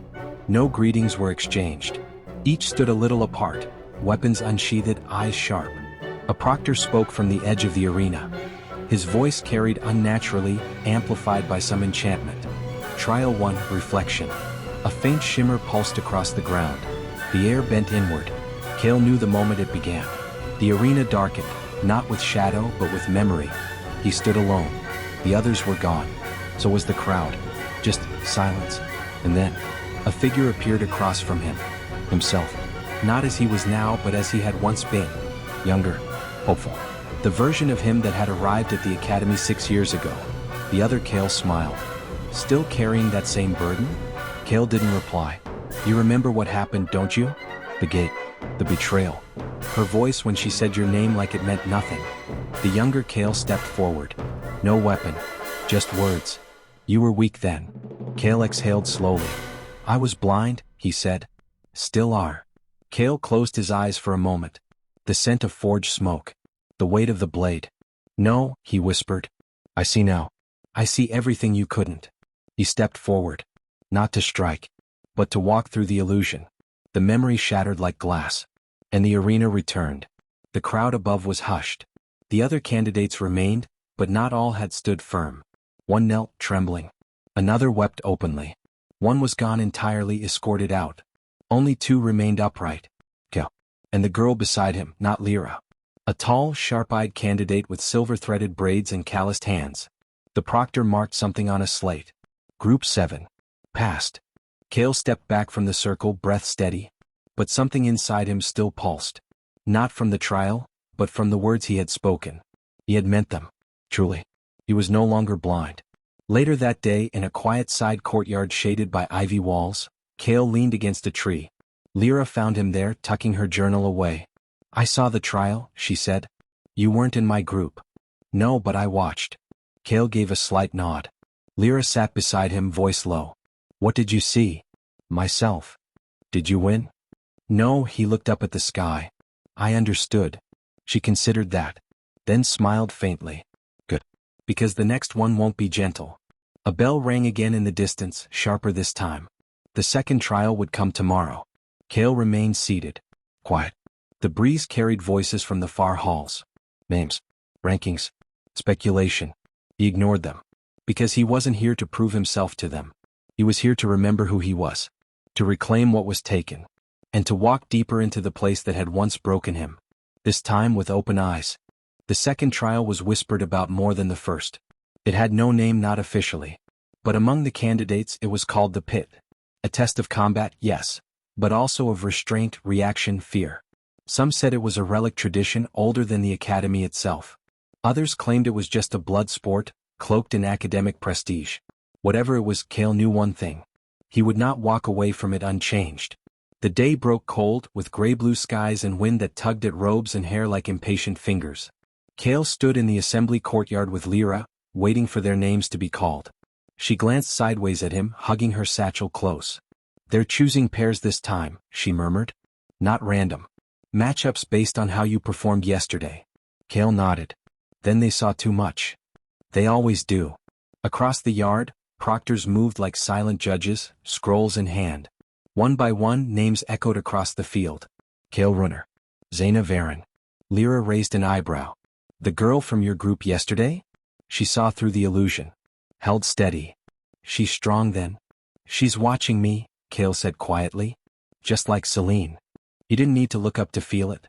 The weight of her presence lingered on the upper balcony, the same place she'd stood before. Always watching. But never remembering. Not yet. Kael and Zaina descended into the stone hallway behind the training arena. Torches lined the walls. The silence was thick, punctuated only by the sound of their boots against old rock. Zaina broke it first. You don't talk much. Kael didn't answer. She adjusted her gloves, exhaling sharply. They said this trial was built beneath the academy itself. That they sealed something down here and every year we fight its echo. Kael stopped, turned to her. You scared? She smirked. Of course. She didn't seem like the kind to lie about that. I'll take lead, he said. She didn't argue. The corridor opened into a massive underground chamber. Circular, walled in black stone, the ceiling lost to shadows. Torches ringed the outer rim, casting flickering gold over the rune-marked floor. In the center was a pit. What? Silent. Covered with a metal grate. A proctor stood beside it, armored, eyes unreadable. He gestured for them to step forward. Trial 2, combat evaluation, he said. No spells beyond tier 2. No outside gear. What you carry is what you fight with. When the gate opens you survive. That is all. What's in the pit? Zaina asked. The proctor simply turned. The grate began to rise. And the pit exhaled. A deep, wet sound, not breath but pressure. Air shifting. Something alive moving beneath the earth. Kael's hand went to his blade. A rumble answered. Then silence. The floor trembled. Something surged upward from the pit, clearing the grate in a blur of motion. It landed in the center of the arena with a sound like bone cracking. It was tall. Twice a man's height. Cloaked in black scales and sinew. Its eyes were glassy white. Blind. But it moved with intent, sniffing the air like a predator that didn't need sight. Zaina inhaled sharply. Is that? A shade worm, Kael said softly. Half-grown. Starved. Its limbs were long. Twisted. Unnatural. And it had once been human. The proctor's voice rang out one last time. Begin. The WRM moved. Faster than it had any right to. Kael didn't hesitate. He stepped forward, blade drawn, angled low. The creature lunged at him first, jaws wide, tongue flickering like a whip. Steel met scale. Sparks flew. But Kael didn't try to kill it. Not yet. He ducked, pivoted, used its weight against it. The creature smashed into the wall behind him, dazed but unbroken. Zaina darted in from the side, a flash of twin daggers in her hands. Her movements were surgical, fast, efficient. She struck low, aiming for joints and gaps between scales. The WRM shrieked, flailing, tail lashing in wide arcs. One strike caught Kael's shoulder. Pain flared. He slid back, boots dragging lines in the dust. Zaina moved to cover him, but he raised a hand. Don't, he said, breath shallow. I'm not letting you. He met her eyes. She stopped. He stood, blade held steady. This thing, it was a student once. I can feel it. Zaina stared at him. And then the WRM screamed. A raw, awful sound. Not animal. Not entirely. It lunged again. Kael shifted his stance. A memory rose, Master Doran's voice, echoing from years past. Balance, then strike. Let the blade speak for your heart. His relic blade shimmered. Not brightly. Just enough to catch the eye. Kael stepped forward, a single, perfect movement. Steel passed through shadow. And the WRM stilled. For a breath, the chamber held its silence. Then the creature collapsed. Not dead. But bound. Kael's strike had pierced the shoulder joint, pinned it to the arena floor. The proctor stepped forward. You had the kill. Kael didn't answer. He knelt beside the creature. Its breath was ragged. Its body flickered, flickers of skin, not scale. A flash of a face beneath the warped exterior. Zaina stood behind him, breathing hard. What did you see? She asked. Kael stood. Enough. Later, after the trial was closed and the chamber sealed again, Kael returned to the surface. The sky had shifted, the gray broken by streams of pale gold, like the heavens themselves were changing their mind. Lyra found him near the old stone well in the east courtyard. You passed, she said. He didn't respond. They said the creature spoke before it fell. It remembered its name. That's not supposed to happen. No, Kael said quietly. It's not. He leaned against the wall, body aching. Not from the fight. From what it had stirred in him. Do you think they knew? He asked. Who? The instructors. The ones who send us into those pits. Lyra's voice was calm but heavy. They knew. Kael looked down at his hands. The blade had left no visible stain. But his fingers trembled. Just slightly. Lyra stepped closer. You were merciful. I was careful. Same thing sometimes. They stood in silence a moment longer. Then Lyra opened her journal and flipped to a clean page. I'm going to write about this. Why? Because it matters. That night, Kael found his way to the old West Tower, a forgotten part of the academy grounds, long left to ivy and dust. It had once been part of the library complex, but now it served only ghosts. He climbed the worn stairs to the top chamber and opened the rusted door. Inside, moonlight spilled across a circular floor lined with abandoned desks and shelves. The air smelled of old paper and colder things. Kael sat on the windowsill looking down over the sleeping academy. He could see the main courtyard, the trial grounds, the dormitories, the central spire. And beyond that, in the upper tower, Celine's silhouette. She stood alone, balcony-side, arms crossed. She hadn't left early like the other observers. She had stayed. Kael watched her for a long time. She didn't look toward him. But she was searching for something. He could tell. He wondered then if some part of her still felt it, the shape of his soul, the echo of who he had been. He spoke softly to no one. I don't want her to remember me because I fight well. He paused. I want her to remember who I was, and know who I became. His grip tightened on the windowsill. The blade lay across his lap. There were more trials ahead. Harder ones. Ones that would test not just his skill but his purpose. And Kael could feel it. This place, the academy, the trials, the shadows beneath it wasn't just a school. It was a crucible. One that broke and reforged its students. But this time Kael would not be broken. He would be tempered. Far below, the bells chimed midnight. Kael closed his eyes. The past still clung to this place. But so did his future. And this time he would claim it. Even if it meant facing the worst parts of himself to do so. Morning brought fog. Not the cold kind that clung to the grass and melted with the rising sun, but the heavy kind. That's lingering. The kind that settled over the academy like a warning unspoken. Kael stood at the edge of the library courtyard, staring up at the western tower. It rose like a quiet sentinel, ivy winding through its stone ribs, narrow windows staring out like shut eyes. The mist curled around its base, hiding its foundation. The trial of lore, Lyra muttered beside him. I hate this one. Kael gave her a glance. Because it's not physical? Because it pretends not to be. They walked together toward the old archway that led into the archives, the deepest vault of the academy's knowledge. Most candidates thought of it as a memory test, a riddle room. But Lyra and Kael and a few others who understood how this place truly worked, they knew better. The trial of lore didn't test what you knew. It tested what you remembered. And some memories didn't want to be found. Inside, the air was warm and dry, carrying the scent of parchment and stone polish. The archive's great chamber yawned before them, 3 levels of spiraling shelves, ancient tomes sealed behind runes, and floating lanterns that pulsed with soft gold light. But beneath the surface stillness was something deeper. A pulse. A presence. Lyra inhaled slowly. It's awake. Kael nodded. The Heartstone. No. The archive itself. They approached the central desk where a thin, gray-robed instructor stood. He held a staff carved with eye-shaped runes, his gaze unfocused. He didn't speak to them. Not at first. Only placed a hand on the stone disc embedded in the floor of the Seeker's sigil. The runes flared once. Then the trial began. Without warning. Kael blinked. The room had changed. Lyra was gone. The shelves, the lanterns, the spirals all vanished. Now he stood in a long corridor of black mirrors. Dozens. Hundreds. Each one tall as a man and rimmed in gold. The floor beneath his boots was polished marble, but the reflections weren't still. They moved. In each mirror, a version of himself walked, paused, turned, fractured lives, split paths. A boy who never left his village. A man who joined a mercenary guild. A corpse beneath a battlefield. A stranger cloaked in gold and pride. Kael stepped forward. The first mirror rippled as he passed. A voice came from within. You could have been great. If you'd chosen power. He didn't stop. Another mirror whispered. You should have died. And stayed dead. He kept walking. The corridor narrowed. The mirrors leaned inward. Their voices rose, layered like wind through dead branches. You're not strong enough. She'll never forgive you. This path leads to ruin. You carry the wrong blade. Kael gritted his teeth.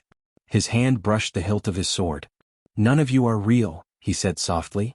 And yet, he stopped before the last mirror. This one was silent. Its reflection showed not another Kael, but a battlefield. Smoldering. Bodies. Smoke. A tower split in half. And in the center, Celine, blood on her hands, her expression hollow. Kael stepped closer. His reflection stepped out. Not warped. Not twisted. Himself. As he was now. And he spoke calmly. You will have to choose. Between saving her, or stopping her. Kael's throat tightened. He didn't reply. The reflection continued. You know what's coming. The signs are already here. The relics are waking. The guilds are moving. The seals are weakening. Kael's fingers closed around the edge of the mirror. I don't believe in fate, he whispered. Neither do I. The reflection smiled. But we both know how this ends. Kael stepped back. The mirror shattered. And the trial ended. He awoke back in the central archive, breath shallow. Around him, other candidates were still in trance, eyes closed, lips murmuring fragments of forgotten truths. Lyra sat slumped beside a pillar, pale and trembling. Kael moved to her, kneeling. Lyra? She looked up slowly. Her voice was hoarse. They showed me a book. He waited. A book I wrote. Years from now. Full of names I haven't met. Losses I haven't lived. And blood. She swallowed. Too much blood. Kael said nothing. Because what he had seen was worse. Not a book. A choice. Outside the fog had lifted. The sun hovered low in the sky, not quite setting. The academy grounds felt quieter than usual, as though the trial of lore had drained something more than energy. Kael and Lyra sat at the edge of the reflecting pool behind the eastern library. No one else came this far after a trial. Most sought beds or silence or other people's reassurances. But not them. Lyra broke the stillness first. Do you think they're watching us? Kael didn't answer immediately. Always. She dipped her fingers into the water. The surface didn't ripple. I used to think this place was sacred, she said. That knowledge made you worthy. That if you read enough, learned enough, you couldn't be manipulated. Couldn't be broken. And now? I know better. Kael looked at her. She looked back. For a moment, neither of them looked like students. Not anymore. There was a weight behind their eyes of having seen too far ahead, too deep inward. Of having chosen to return anyway. That night, Kael did not return to the dormitory. He walked the silent halls of the lower towers, letting the rhythm of his steps echo against cold stone. Past armories and alchemy labs. Past staircases that led to forbidden floors. Past murals worn down by time. Eventually, he found himself outside the west observation chamber. The door was ajar. He pushed it open. Celine stood by the window. Her robes were half unbuttoned. Her gloves were gone. Her shoulders tense. She turned, startled. Then saw him. You. Kael didn't speak. Celine studied him. Her brow furrowed. Her lips parted slightly. You're not like the others, she said. Kael remained still. She stepped forward just once. You don't act like a first year. I'm not, he said. Something in her eyes flickered. Have we met before? Kael almost answered. Almost. But then her hand brushed the crest on her collar. The weight of the academy returned to her expression. The role. The status. The distance. She stepped back. Never mind. Kael turned. Paused at the door. Then said quietly, You used to hum to yourself before lectures. A song no one else knew. Celine froze. I don't. And you always looked up when the wind blew from the south. Said it smelled like the sea even though we're inland. Her voice was very small. Who are you? Kael left without replying. The silence behind him was deafening. The academy bells rang once at midnight. In the central tower, the instructors reviewed their notes. In the lower vaults, sealed tomes stirred. In the sky above, clouds parted just enough to reveal a star, faint but blue. A relic star. One not seen in over a decade. And in his bed, Kael lay awake. Eyes open. Words echoing in his head. You will have to choose. Save her, or stop her. But what if he could do both? What if that was the path no one else saw? Not power. Not vengeance. But redemption. Even if it took 1,000 steps through shadow to reach it. Even if it meant becoming something else entirely. He closed his eyes. And dreamed of a gate. Broken once. Waiting to open again. Rain began at dawn. Not loud or heavy, but soft like mist falling in threads, lacing the academy rooftops in silver sheen. The bells rang early, cutting through the drizzle with a muted urgency. Kael was already awake. He stood beneath the awning outside the dormitory, cloak damp, hood down. Drops tapped lightly on the shoulders of his coat, soaking in without protest. He watched as students hurried across the stone paths, heading toward the assembly hall for the next briefing. This wasn't a trial day. Not officially. But something had shifted since the trial of lore. The instructors had called an unscheduled gathering. Mandatory. Lyra appeared beside him, notebook already tucked under her cloak. You look like you didn't sleep. Kael glanced sideways. Didn't? Still thinking about what you saw? He didn't answer. which was answer enough. She fell into step with him as they walked toward the gathering. Overhead, the sky was the color of cooling iron. The central hall was rarely used except for formal occasions. Wide, domed, and lined with high banners and gold-framed portraits of past headmasters, it echoed with the hushed murmur of students assembling. Nearly 300 filled the space. The academy's elite. The hopeful. The scared.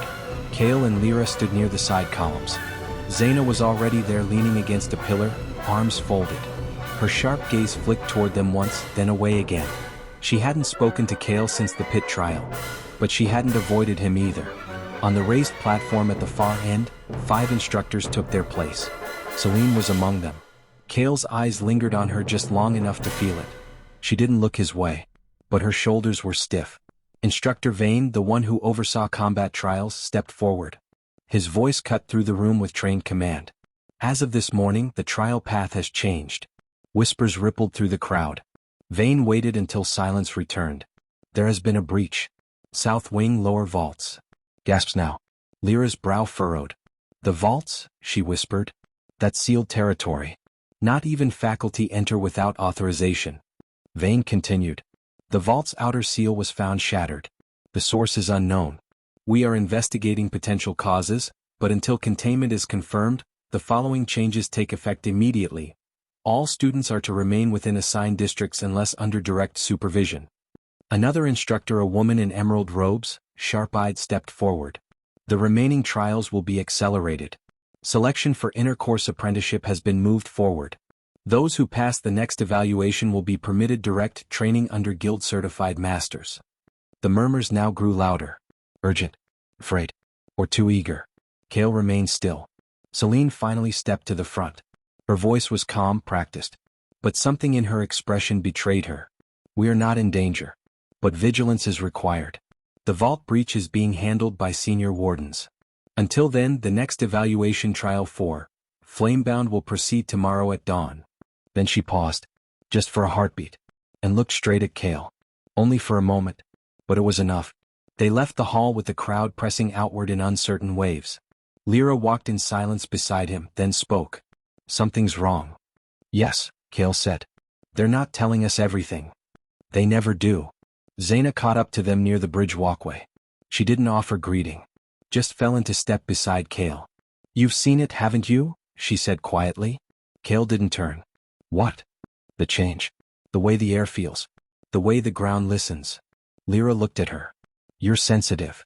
Zaina nodded once. I was born on a border town. When the veil thins, the world whispers. The vaults weren't broken open from outside. Kael stopped. His eyes met hers. Something woke up, he said. She didn't deny it. Lyra closed her journal without writing. And now they want to see who survives it. That evening, the academy grounds were quieter than usual. Lights in windows. Patrols along the inner paths. The instructors didn't say it out loud, but it was clear the school was shifting from educational institution to fortified complex. The trial of Flamebound was whispered about in corners and dorms. Combat, some asked. No endurance, others claimed. Magic resistance? Elemental affinity? No one knew.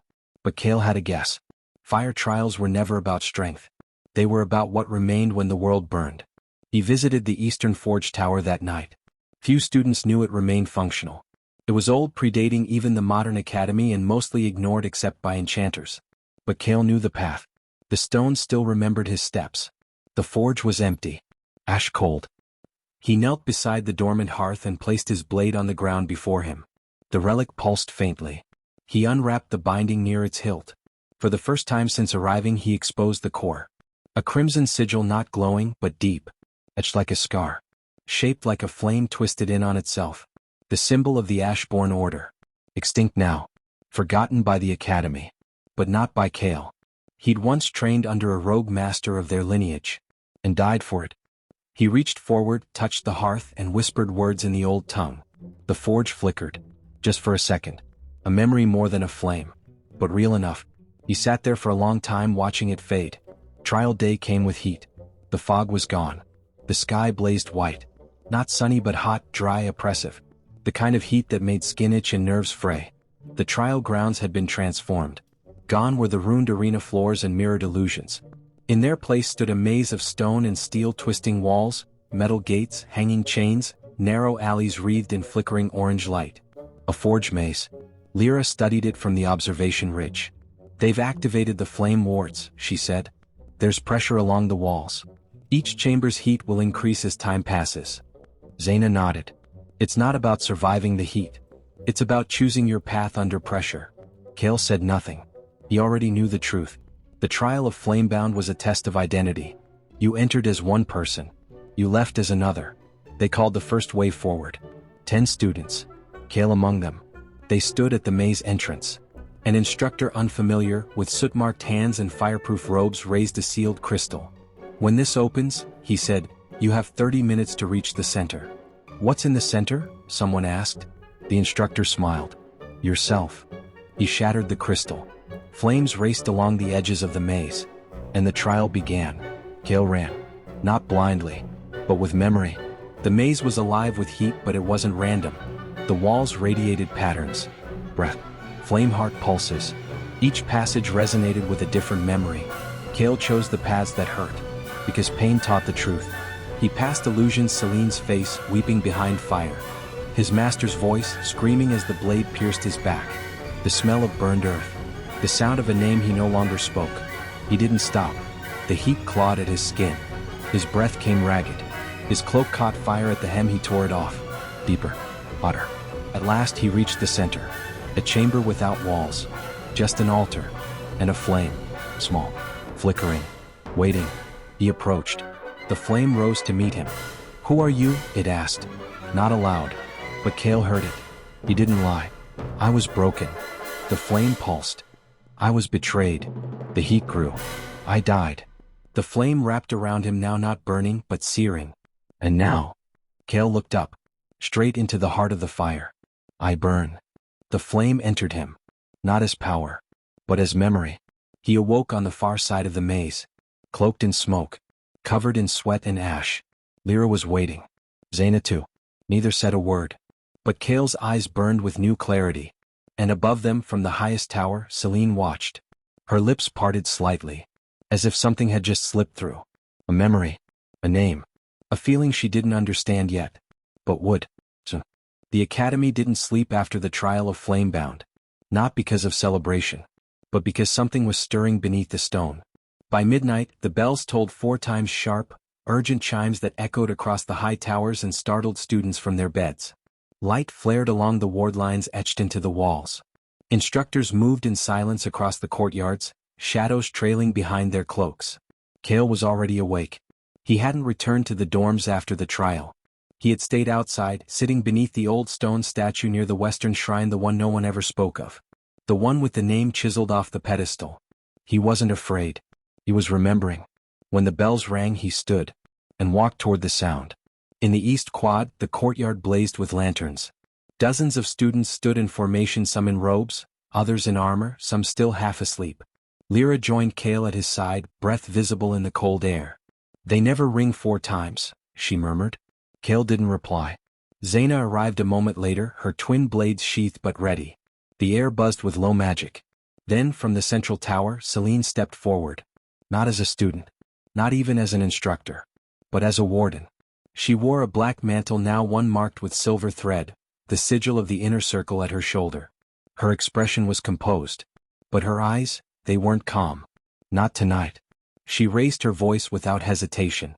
There has been another breach. The crowd quieted instantly. This one came from within. Murmurs. Tension. One student stepped back, then caught himself. Celine continued. A name was written on the vault wall. A name not recorded in the registry. A name that should not exist. She turned, gaze passing over them like a blade. And Kael knew. Before she said it, she spoke the name aloud. Kael Runner. Gasp. Heads turned. Whispers began. Kael didn't flinch. Celine stared at him. There is no such name in the academy archives. No record of your admission 6 years ago. No record of your death. No sponsor. No house. No memory. Lyra's hand touched Kael's sleeve gently. He could feel her eyes on him. But he stepped forward before she could speak. His voice was calm. I didn't come here to be remembered, Kael said. I came here to remember myself. The words fell like a stone into still water. Celine's gaze sharpened. You've broken the seals. No, Kael said. They were already broken. Another instructor stepped forward, Master Darren, the rune specialist. His eyes were narrowed. Then how do you explain the flame imprint on your relic blade? That sigil was lost after the last Ashborn fell. Kael unsheathed the sword. Held it out flat across his palms. He didn't raise it in challenge. He offered it as truth. I was the last one buried. The crowd shifted. Not because of the words, but because of the weight behind them. Later the courtyard was cleared.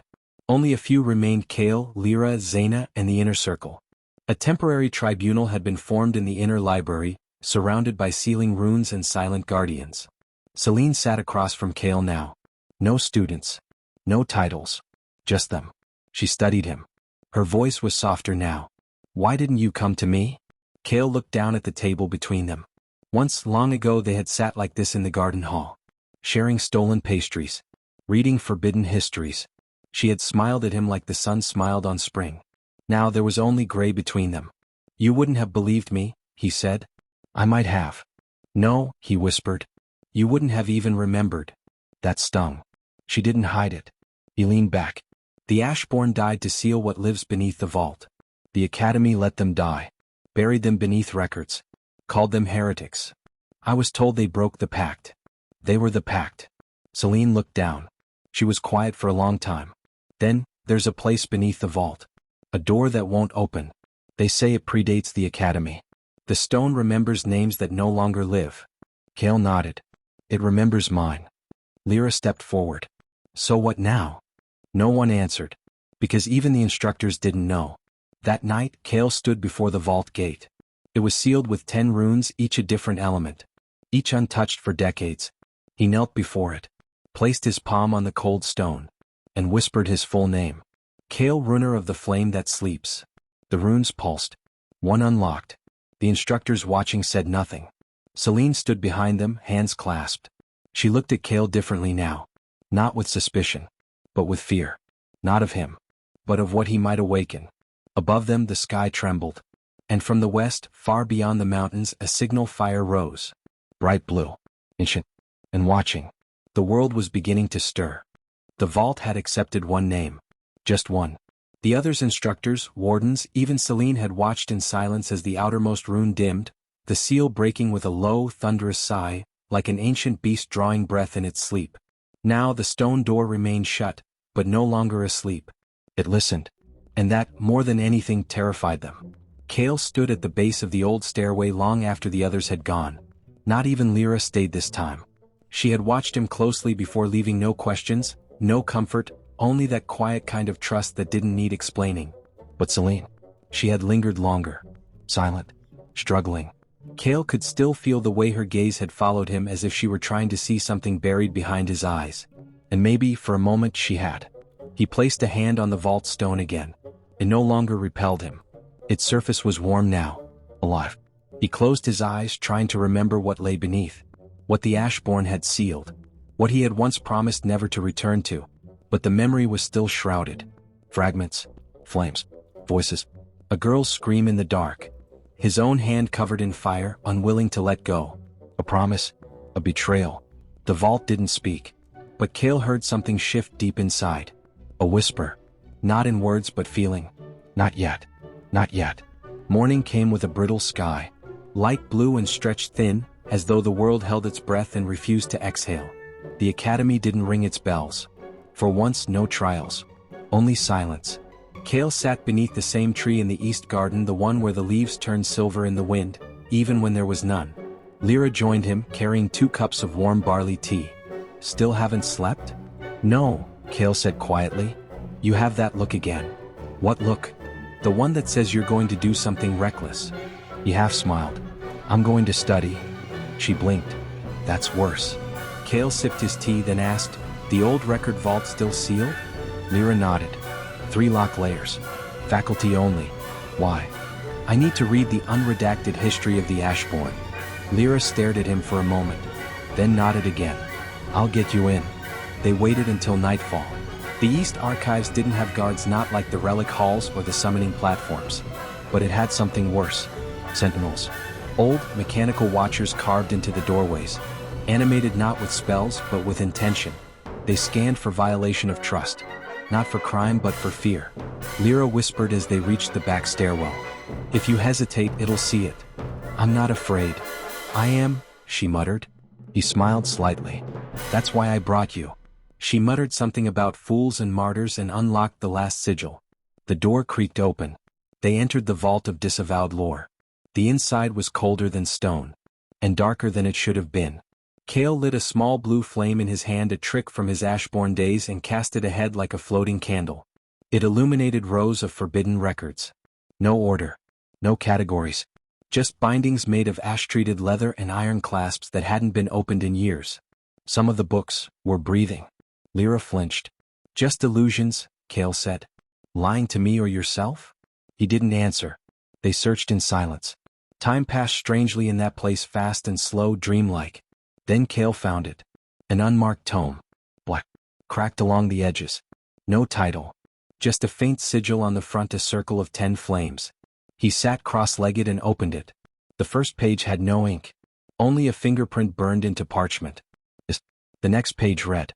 To the last of the flame. If you are reading this, then the vault stirs.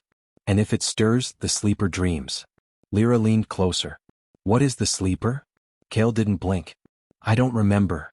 But the flame inside him answered. Not in words. In dread. They returned to the dorms in silence, but sleep didn't follow. Not for either of them. Kael lay awake, staring at the ceiling. The book was hidden beneath the floorboards now. But its words still echoed. The sleeper is not a beast. It is not a god. It is not alive. But it burns. And when the Ashbourne fell, they fell to keep the flame dreaming. When it wakes, it will not roar. It will remember. That was the word that struck him. Remember. Just like him. The next day brought rain again, harder this time, slashing against the windows in long, crooked lines. Instructors did not appear in their usual places. The dining halls were half empty. And in the skies above, a single blue light flickered on the horizon. Kael wasn't the only one who noticed. Celine approached him just before dusk. Alone. No guards. No aides. She stood before him near the quiet stone fountain, arms folded, expression unreadable. You broke the vault's first seal. I did. You read the forbidden record. I did. You know what's coming. Kael nodded. She stared at him for a long moment. Then, do you think I was part of it? The question came out sharper than she meant it. He looked at her, truly looked. Past the academy robes, the silver badge of status, the tightly braided hair she wore like armor. He saw the girl who had once taken his hand and whispered to him in the dark, "Will never be forgotten, Kael. Not even by the stars." No, he said. But you will be. She flinched. What do you mean? Kael turned away. I remember things I shouldn't. And I forget the things I need. But every step I take, something comes back. She looked stricken. But you remember me? His voice softened. Every day. She hesitated. Then stepped closer. Close enough to touch him. But didn't. Then tell me what I've forgotten. He met her gaze. You died. The wind stopped. Everything stopped. No, she whispered. You died with me. 6 years ago. In the fire beneath the vault. No. You came back. I didn't. Silence. Just breathing. Celine's knees almost buckled. She gripped the edge of the fountain. Kael didn't move. I saw it, Celine. You reached for me. The fire took us both. But something pulled you out. It left me behind. She couldn't speak. Only tears now. Silent. Real. Kael whispered the last part like a memory he had buried too deeply. I came back too. But not the same. Celine stepped forward. This time she did reach for him. Took his hand. And whispered, then I'll help you remember. He didn't pull away. Didn't speak. Just closed his eyes. And the blue star overhead flickered brighter. Far below, deep within the vault, the seals pulsed. One broken. 9 to go. And somewhere in the blackness, something blinked. And smiled. The next seal broke at dawn. Not with a scream. Not with a quake. But with a sound so quiet it felt internal, like a breath taken in reverse. Kael sat bolt upright in bed, heart pounding, eyes wide in the dark. He hadn't been dreaming. Not exactly. But something had shifted. Deep within the vault. Deep within him. He touched his chest. The mark, the brand left by the trial of Flamebound, was warm again. Not burning.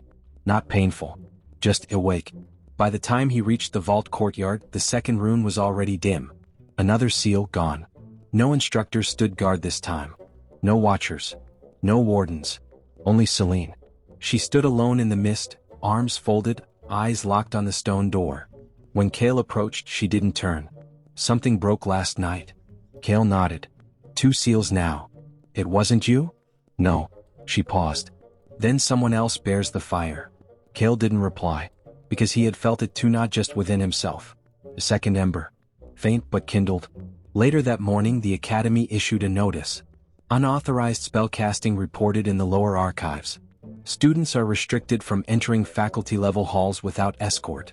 Trial progression will be paused for 1 week. Remain in your districts. But everyone knew what it really meant. Something had changed. Again. And this time it wasn't Kael's doing. Lyra found him near the old greenhouse ruins, the place the instructors had long since abandoned after a failed alchemy experiment left the vines cursed and growing backward. It was quiet now, overgrown with ivy that curled away from the sunlight. She didn't bring her notebook this time. Just herself. She sat beside Kael and leaned her back against the cool stone. You feel it too, she said. He didn't answer. You're not the only one who came back from something. That caught him. He turned to look at her. She was staring straight ahead. There was a time, she said, before I was accepted here, when I tried to unseal a gate in the north reaches. One of the ruined towers. My sponsor warned me not to. Said the echoes would twist me. Kael waited. It did. Lyra smiled faintly. I stopped being afraid of what I saw in dreams because the waking world became worse. You survived it, Kael said. No. I changed. They sat in silence for a while. Then Lyra turned to him. You're not the only one haunted by what the academy buried. By nightfall, Zaina returned. She had been gone for 2 days, no notice, no permission, no escort. Now she stood in the edge of the main courtyard, cloaked in ash and dirt, a bloodied cloth tied around her arm. Kael met her gaze as he approached. You saw it, he said. She nodded. There's another vault. Beneath the forge paths. Sealed in old flame runes. I felt it wake. Did you open it? No. But I watched someone who tried. Kael's voice dropped. Who? Zaina's jaw tensed. A student from the Northern Guild. Tier 4. His fire responded to the seals, but it wasn't human. What happened? He tried to force it. Zaina looked away. He screamed until he didn't. Kael closed his eyes. So there were others. Not Ashborn. Not exactly. But something old was waking across more than one bloodline. And the vaults were calling to all of them. Not just Kael. That night, Kael returned to the first vault. Alone. The stone was different now, no longer inert. It shimmered faintly in the moonlight, like breath caught in stillness. He placed his hand on the second rune. And felt pain. Not his own. A memory bled into him. Hot. Distant. Unbidden. He saw fire raining from a broken sky. Saw Celine or someone who looked like her standing atop a shattered spire, wielding a blade of light that sang in the air. She was weeping. And then, darkness. The vision ended. Kael stumbled back. His breath hitched. The vault didn't just hold a thing. It held time. Celine found him before midnight. She didn't ask what he'd seen. She didn't need to. Instead, she handed him a small object wrapped in velvet. A pendant. Familiar. Or it had been. Long ago. He stared at it, throat tightening. Where did you get this? He asked. I kept it, Celine said softly. After whatever happened. I didn't know why. I just couldn't throw it away. He unwrapped it fully. It was burned. Cracked. But the shape was intact. A twin circle of flame and water, joined at the edge, a symbol of unity. He clutched it tightly in his hand. I wore this the night we died, he whispered. Celine's voice broke. Then it's true. Kael met her gaze. We never left. A storm came before dawn. But not from the sky. It came from beneath. The academy shook. Slightly. But enough for the bells to ring 3 times an emergency summon. By the time Kael reached the upper atrium, the headmaster himself had emerged. For the first time. A man of pale robes and blindfolded eyes. He did not speak with volume. He simply said, the third seal breaks. The vault will open within 7 days. Prepare. And then he turned. And vanished. Kael stood alone in the garden long after. The pendant in his palm. 3 seals broken. 7 days left. And a name forming in the back of his mind. A name he hadn't spoken in 2 lifetimes. Not aloud. Not even in dreams. The name of the thing that burned beneath the world. The sleeper. But now, it wasn't sleeping anymore. 7 days. 3 seals broken. The vault was no longer a myth. It was a countdown. Kael found himself returning to the same tree in the eastern courtyard every morning now. The silver-leaved branches didn't rustle unless you spoke under them. Some trees grew tall. Others old. This one grew quiet. He sat cross-legged, blade across his knees, listening. Not to people. To the ground. To the stone. To the memories buried beneath. Lyra joined him without greeting. She simply sat, sliding her notebook between them and opening to a blank page. "They've begun selecting the inner circle candidates," she said. "I know. They're not picking the strongest. I know. They're picking the most stable." Kael exhaled slowly. "I'm not on the list, am I?" Lyra hesitated. "No." He smiled faintly. "Good." The academy had changed. Not gradually but deeply. As if a second version of the school had slipped beneath the skin of the old one. Walls that had been warm now felt cold. Paths that once welcomed now narrowed. Everyone moved differently now. Not faster but sharper. Like they were afraid their footsteps might betray them. Even the instructors kept their voices low. The trial of Flamebound had shifted more than rankings. It had cracked the academy's mask. And from beneath it, came whispers. Zaina returned from her training hall the next afternoon with dried blood on her cloak. Kael met her outside the forge. "Yours?" he asked. She shook her head. "Instructor tried to test me with a shade construct. Old Ashbourne design. Didn't expect me to survive it." "You did more than survive," Kael said, noticing the scorch marks around her boots. Zaina gave him a rare grin. "I listened to your advice." Kael raised an eyebrow. "Don't hold back when the stone listens." He chuckled quietly. "You understand it now?" "No," she said. "But I respect it." That evening, Celine summoned Kael to the upper observatory. Alone. The sky outside was dark, but the stars were unusually clear, the kind of sky that only appeared before a storm you couldn't see yet. She didn't wear her warden's mantle this time. Just a simple training tunic, her hair tied loosely. She stood at the edge of the glass dome, arms crossed, face unreadable. Kael waited for her to speak. Finally she did. "I visited the second vault." His breath caught. "Alone?" She nodded. "It didn't open for me, but it reacted." "How?" She looked at him, eyes narrowing. "It remembered your name." Kael took a step forward, voice low. "Then it's real." Celine didn't argue. Instead she turned back to the stars. "I've been having dreams," she said. "Places I've never been. Voices I can't place. And you." He remained silent. She glanced at him. "In the dreams we're not students. We're not even alive. We're burning. Together." He looked down. "I remember those too." Celine's fingers trembled where they rested on the railing. "I don't know what's real anymore." Kael moved beside her. Quietly. "You want the truth?" She nodded just once. He took a breath. Then said softly, "You died 6 years ago, Celine. And something brought you back. But not completely." She didn't move. Kael continued. "That piece of you, the one that never left the vault, it's waking now." Celine finally turned to him. Not with anger. With fear. "Then what happens when all of me remembers?" Kael met her gaze. "I don't know. But I'll be there when you do." The next day the academy hosted a rare announcement. Trial activities were suspended indefinitely. Instead, a gathering would be held, an event of formal recognition. A festival in name only. But behind the celebration, everyone knew the truth. It was a distraction. One last breath before the vault opened. The garden paths were strung with low lanterns. Banners fluttered from the higher towers, mostly ceremonial, half-torn from past decades. Students gathered in forced laughter. Guild envoys arrived wearing formal robes. A rare feast was served in the lower hall. Kael didn't join them. He stood outside the Hall of Echoes, a building older than the rest, filled with broken statues and fractured murals. Lyra found him there. "Not a fan of festivals?" she asked. "I've seen what waits after them." She tilted her head. "You say that like you've seen 100. He looked at her. "I might have." Lyra didn't press. Instead, she handed him a folded slip of parchment. "Found this in the Ashbourne volume. Tucked between pages." He unfolded it. It wasn't writing. It was a sketch. Rough. Ink by hand. A flame, bound in chains. And beneath it, a phrase in the Ashbourne tongue. "Torith Il Caruan." Kael translated aloud.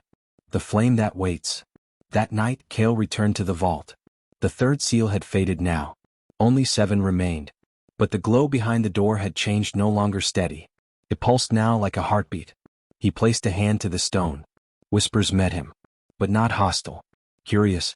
The vault was no longer just a prison. It was watching. Are you waiting for me?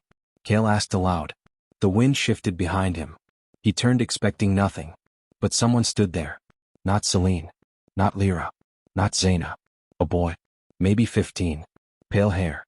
No academy robes. Just simple cloth. Bare feet. Eyes black as ash. Kael stared. Who are you? The boy smiled, head tilted. Then said, I'm the first one you forgot. And vanished. Kael stood alone again. But the vault pulsed once more. Harder this time. The fourth seal cracked. Hairline only. But it was beginning. And now the past no longer whispered. It called. The boy had vanished. But the sound of his voice lingered. I'm the first one you forgot. Kael stood alone in front of the vault long after the air returned to stillness. His hand rested against the cool stone. The glow behind it pulsed slowly, no longer in rhythm with his heartbeat. It was older than him now. Maybe it always had been. And the fourth seal, though not yet broken, had cracked. He could feel the fracture humming beneath his fingertips. A quiet tension, like a wire pulled taut. The vault wasn't just responding to memory anymore. It was feeding on it. He didn't tell anyone about the boy. Not that night. Not the next morning. Not even Lyra, who would have believed him without question. Or Zaina, who was already starting to see the shadows move differently. Some truths needed time to breathe. So Kael returned to his routines, walking the training fields, listening in the library corners, watching as instructors whispered more and more and taught less and less. The academy was changing faster now. Faster than it could hide. Even the guild envoys had begun appearing in odd places, not in council rooms, but beneath the school. In towers once sealed. In archives once erased. And always near the stone. 3 days after the fourth seal cracked, Lyra met Kael in the northeast bell garden. The bells there didn't ring anymore, not since the tower had cracked during a miscast spell 2 decades ago. The sound had been silenced intentionally. But this morning one of them chimed. Only once. And only for them. Kael and Lyra stood beneath its rusted frame, staring up. It wasn't wind, she said. No. I didn't touch it. I know. Lyra folded her arms. So the academy is listening. Kael looked up again. The bell was engraved with a forgotten name, half chipped away. But he could still make out 2 characters beneath the weathered brass. One of them was his. Or close enough. That afternoon, Celine called him to the upper wing, the relic hall, now emptied of students and stripped of ceremonial banners. What once looked like a place of glory now looked more like a holding ward. She stood by the window, arms behind her back. He waited. Eventually she turned to him. I remembered something, she said. Kael stayed silent. Celine's hands trembled slightly as she reached into her coat and pulled out a folded slip of parchment. She handed it to him. He opened it carefully. A sketch drawn by her hand. Rough but unmistakable. A circle of flame and shadow intertwined. Kael's breath caught. That was the seal, Celine whispered. In the dream. I saw it carved into the floor of the place we died. Kael nodded slowly. That's the seal of the 11th flame. Celine blinked. I thought there were only 10. There are. Then what's the 11th? Kael looked at her. And said softly, the one they buried. That night the academy held a council. But not one for students. The guilds had gathered. Representatives from the House of Blades, the Scholars of the Veil, the Pact-Born, and 2 others Kael didn't recognize stood within the grand hall. Instructors lined the walls. Even the headmaster appeared, robes trailing like ink across water. Kael wasn't invited. But Lyra was clever. She'd left a rune trace in the floor, woven into the stone with the faintest touch of listening magic. They sat together in her quiet study chamber, a bowl of tea cooling between them, as the voices played through a thin flickering crystal. The vault has begun to react to stimuli not recorded in the last cycle. Cycle? The last time it stirred, the continent fractured. We sealed the name. We sealed the flame. Why now? Because someone woke it. One of the students. One of them. The voices turned sharp. What if he remembers everything? Then we don't have long. Kael sat in silence. Lyra's eyes flicked to him. You're not just remembering your life, she said. You're remembering theirs too. Kael looked down. I think I always have. The 5th seal didn't break. It peeled. like old paint on burned metal flaking away one piece at a time. The vault glowed darker now, a red so deep it was nearly black. It wasn't fire. It was memory made raw. Kael touched it and felt another name slip into his mind, one he didn't recognize, but it clung to him like oil. Ashran. A name, a warning, or a part of him long lost. On the 6th morning, Kael returned to the observatory, alone, but not for silence. He had brought the pendant with him again, the broken twin circle, still scorched, still cold. He placed it on the glass floor beneath the stars, and whispered, "I remember you now." He didn't know who he was speaking to, but he knew they were listening. The stars above flickered once, not as sky, as eyes. Later, Zaina met him in the old sparring hall.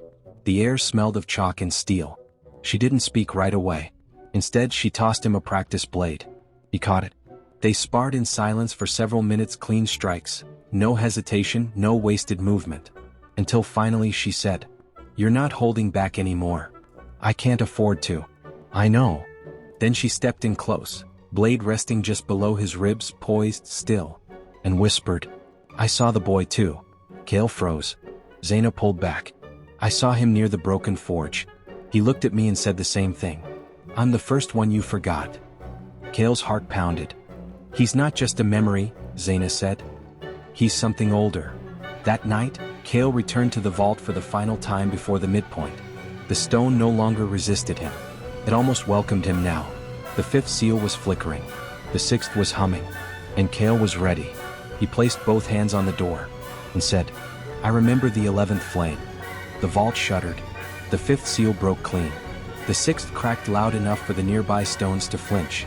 And from the other side of the door, a voice whispered back, "Then I remember you too." The vault opened at midnight. Not fully. Not yet. But enough. Enough to let the world tremble. The first sound was not the breaking of stone. It was a voice.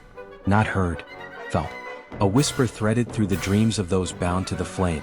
Kael awoke with a start, heart hammering, drenched in sweat. But not with fear. With recognition. He stood, dressed, and left his dormitory in silence. The hallways were empty, but something in the air was shifting, like the walls were breathing in reverse. Outside, fog clung low over the cobblestones. No bells rang. No lights burned. Yet he wasn't alone. Celine was already waiting for him at the vault. She turned when he approached. "I heard it," she said. He nodded. "Lyra?" he asked. "Already in the records wing. She's trying to trace the names." "Zaina?" "Patrolling near the North Hollow. She said she felt the pressure drop." Kael stepped forward. The vault was glowing again, brighter now, but colder. And the 6th seal was gone. Not broken. Just absent. "6 gone," Kael murmured. 4 left. Celine looked at him. "And then what?" Kael didn't answer. Because he didn't know. Not truly. But tonight the vault would show him. They entered together. For the first time, the door did not resist. It slid aside in silence. And behind it was nothing. Not at first. Just blackness. A corridor of absolute absence, not dark, but hollow. The kind of space that pulled memory from bone. Celine reached for his hand. He let her. They walked forward. The hallway was long. Wider than it seemed. The walls weren't stone, not anymore. They were memory. Flickering shapes, faces, flames. Students long dead. Instructors screaming. Families burned into ash. Kael felt the weight of every step.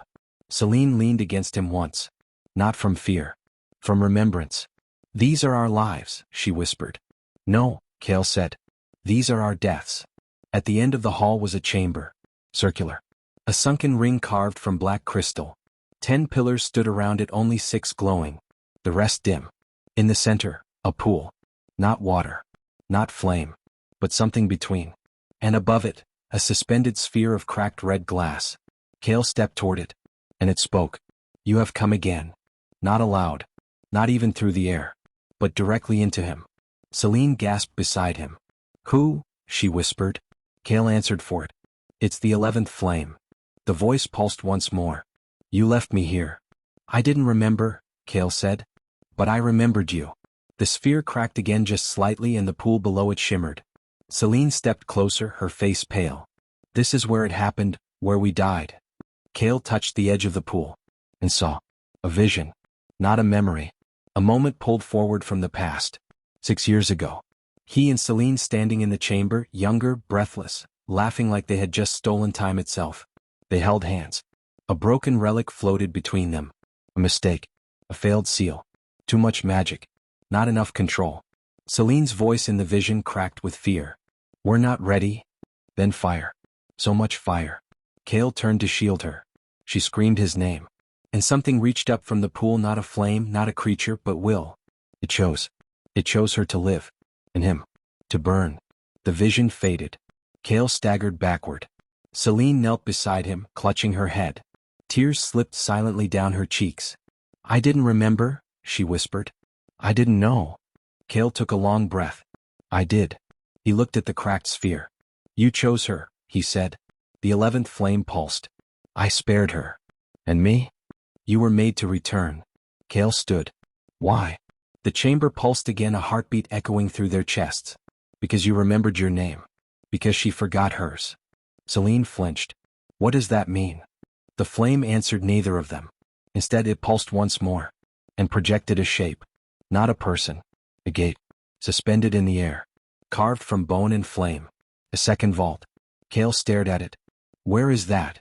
Celine's voice was low. I know it. That's the gate buried beneath the hollow archives. Kael stepped back. The vault was no longer one place. It was many. As they left, the hallway sealed behind them. The door didn't close. It disappeared. Celine trembled. This isn't just a vault. Kael nodded. It's a memory. Celine looked at him, something breaking in her voice. Then why does it feel like we're the ones being remembered? Kael didn't answer. Because that was the truth. The 11th flame didn't hold their memories. It carried them forward. And now, piece by piece, it was giving them back. Not as mercy. As warning. That morning the 7th seal broke on its own. With no sound. No vision. Just a sudden absence of resistance. And far beneath the old academy grounds, in a place no map marked, a door turned slightly on its hinge. It bled light. And whispered a name Kael hadn't heard in 1,000 lives. Ashra. Runner. His true name. The one the world had erased. But the vault had never forgotten. And now, it was waking. For the first time since his return, Kael was called by his true name. Ashran Runner. He hadn't heard it spoken aloud in this life. Not even whispered. Not even in his own thoughts. And yet when the vault whispered it not as prophecy, but as fact, something inside him shifted.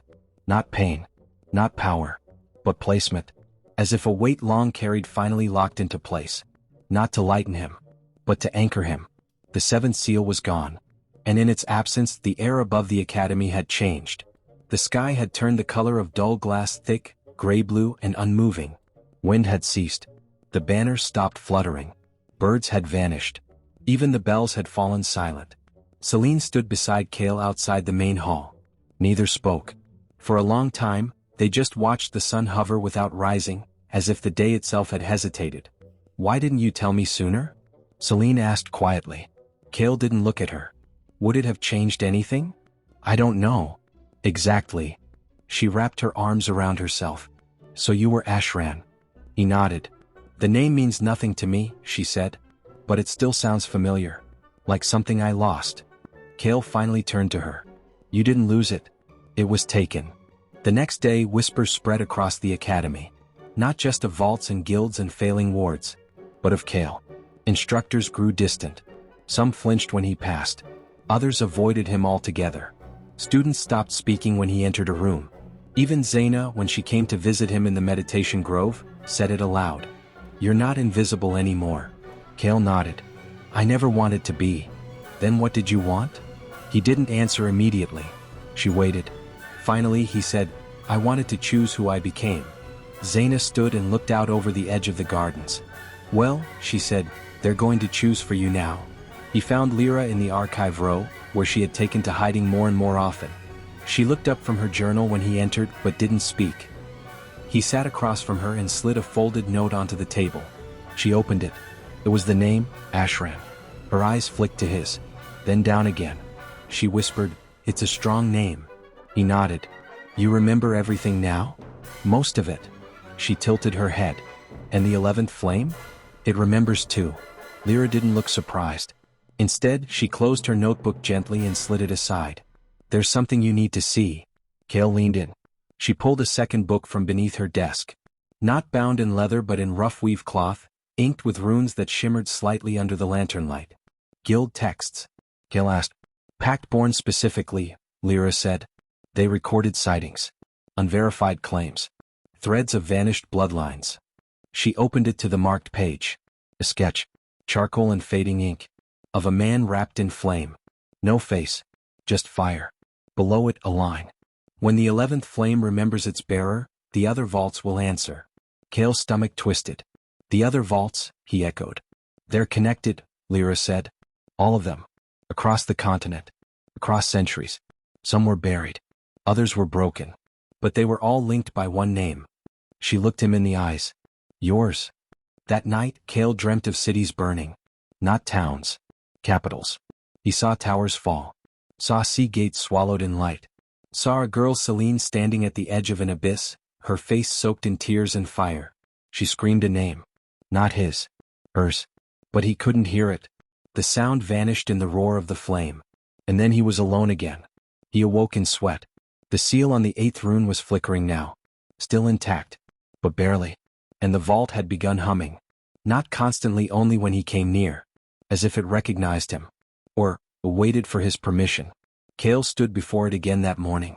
The stone pulsed with each breath he took. His hand hovered over the surface. He didn't touch it this time. He just said, "Not yet," and walked away. Celine met him later near the old sparring bridge, the one that overlooked the cliffside where students were once tested for balance and aura control. It had been abandoned after a storm collapsed the western edge. No one had rebuilt it. Celine stood near the edge, arms folded, wind teasing the loose strands of her hair. "Did you know your name would carry this much weight?" she asked without turning. Kael stepped beside her. "No. I knew it used to. But I thought time would bury it." She laughed, quiet, bitter. "Nothing ever stays buried." He studied her. "You're afraid?" "Yes." "Of me?" "Of us." Kael closed his eyes. "There's still time to step away." Celine looked at him, eyes narrowing. "No. There isn't. That night the 8th seal broke. Not with light. But with silence. So absolute that sound itself seemed stolen from the air. Kael felt it in his chest, a sudden emptiness. A vacuum of will. And then, from beneath the academy, another door turned. Another vault. This one to the north. And from it came something different. Not flame. Not memory. But a presence. Not seen.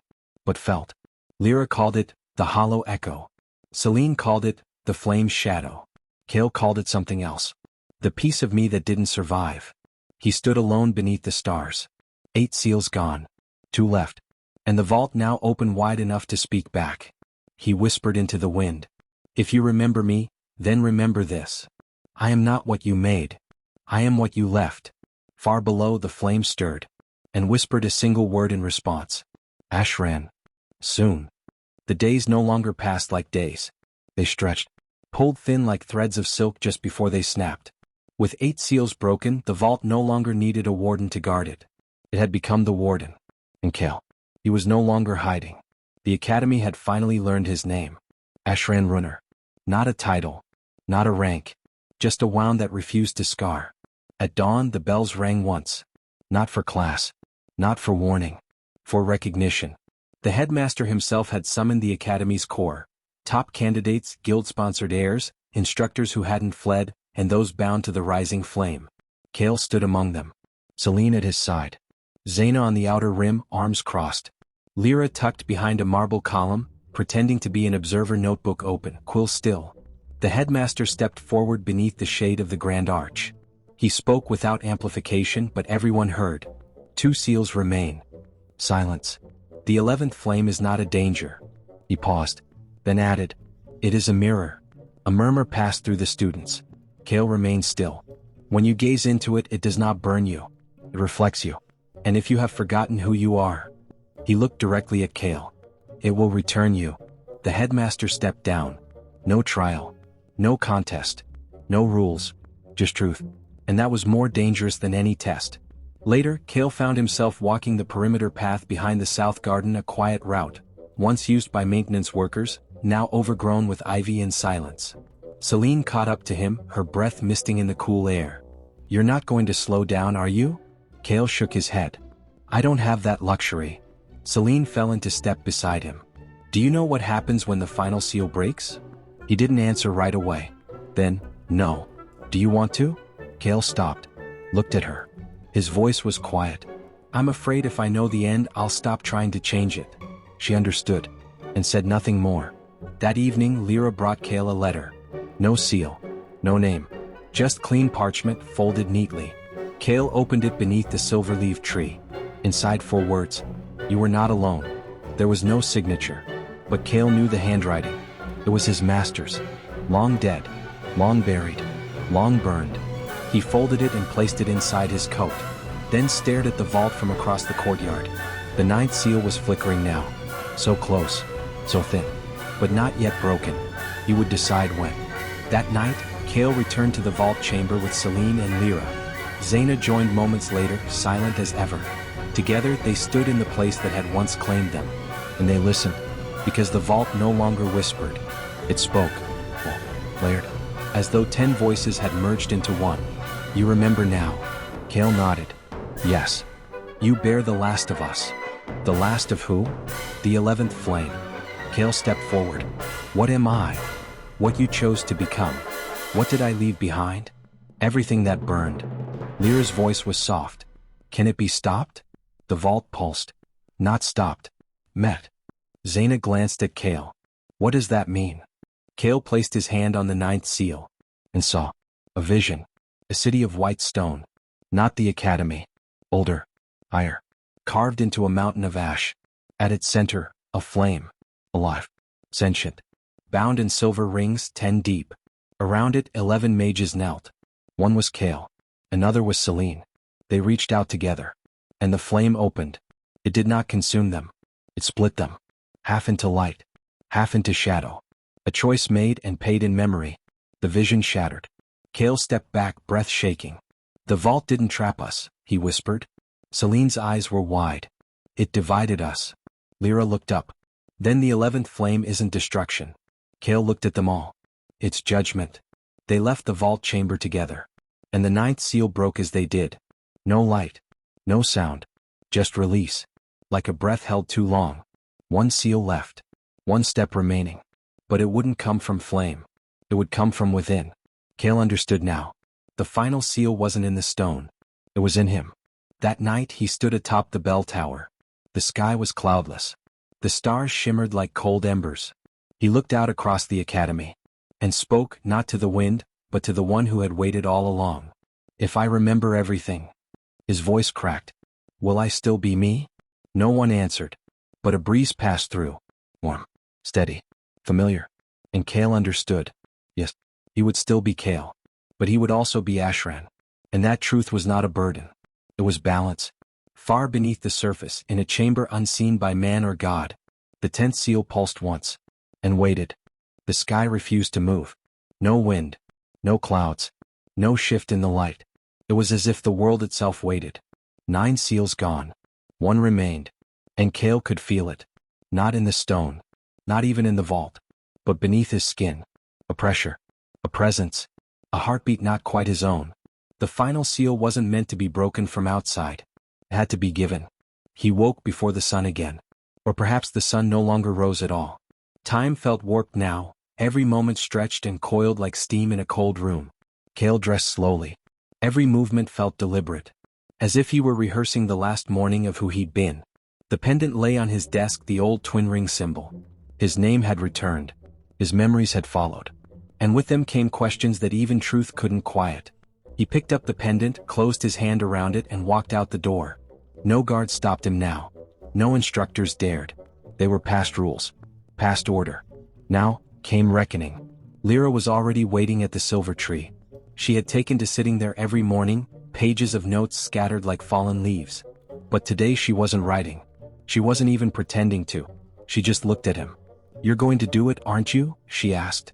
Kael sat beside her. Yes. I figured. She didn't try to stop him. Instead, she opened a blank page and handed it to him. Write something. Anything. Before you go. He stared at the page for a long moment. The paper felt heavier than it should have. Like it would hold more than ink. He took the pen and wrote. I was not chosen by the flame. I was returned to it. Lyra nodded. folded the paper, and slipped it into her journal. "I'll keep it," she said, "in case you forget again." Kael met her eyes. "Don't let me." The vault hummed when he approached. Not loud, but constant, like it had started breathing in rhythm with him. Zaina stood near the southern arch. Her blades were sheathed, arms folded, expression unreadable.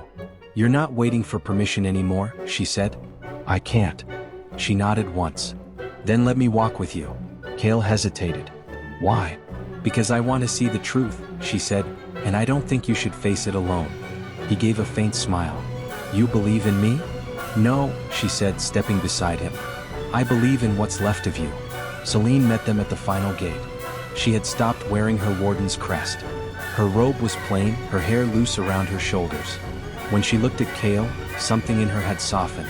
"Do you still remember the first time we touched the vault?" she asked. "I remember what we hoped," Kael said. "That it would open a path."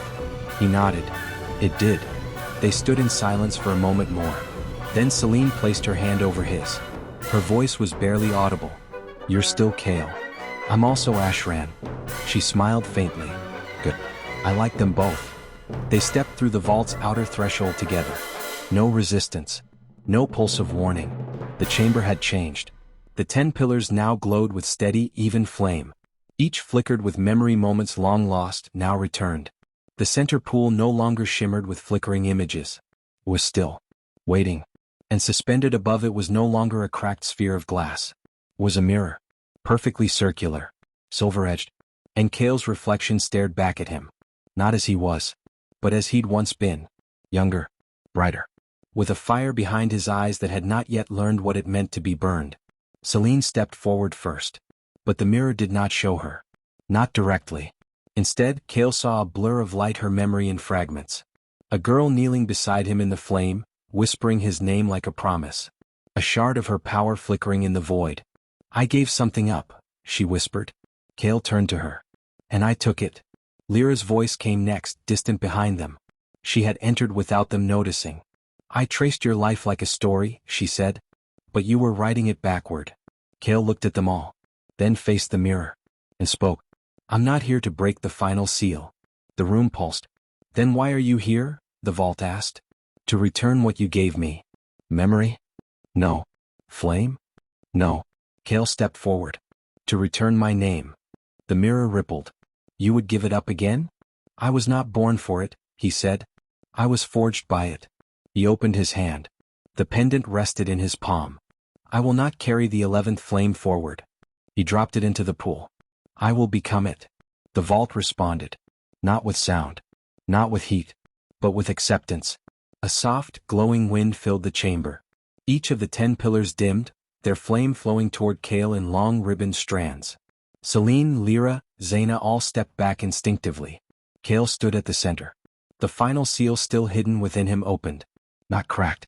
Not shattered. Just released. And Kael remembered the last moment. The one even memory had sealed. The final vision. He stood at the edge of the 11th gate. The original one. The first vault long before the academy. The sky burned above. Celine stood behind him, wounded.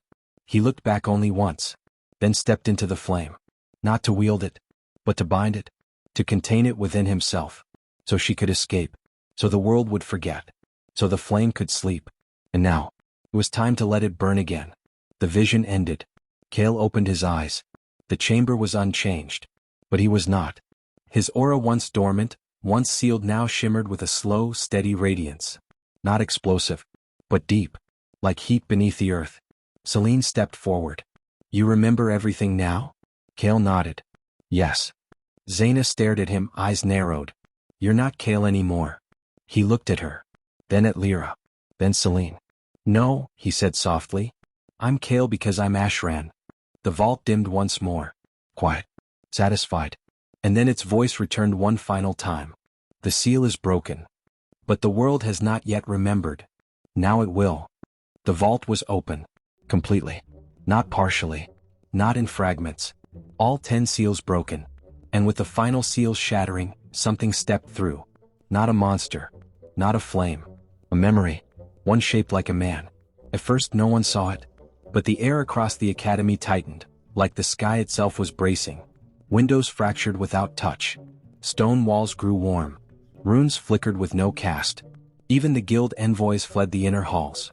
The instructors tried to mask it, calling it a flux wave. But everyone who felt it knew better. The vault had released something. Something familiar. Kael stood at the edge of the upper courtyard, staring out across the gardens as the fog rose. He had not moved since dawn. He had not spoken since the seal broke. Lyra, sitting beside him, had written nothing in 3 hours. She just watched him. "I think it's coming here," she said finally. Kael nodded. "It's not hostile." "You're sure?" He hesitated. "Not to me." Celine stood at the grand balcony of the Hall of Echoes. The vault's pull still lingered behind her like a heartbeat in stone. She could feel the 11th flame running through Kael now, quiet, steady, not as a weapon but a reminder. She touched the pendant around her neck, the twin circle symbol. A mirror of Kael's. Her voice was quiet. "Then we were never chosen to protect the vault." Zaina stood a few paces behind her. "No." Celine turned. "We were chosen to remember it." Zaina stepped forward, her eyes sharp. "And now it remembers us."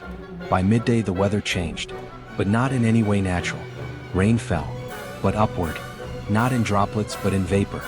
Thin strands of mist that drifted from the grass into the sky. The clouds parted from the inside out, revealing a perfect circle of blue.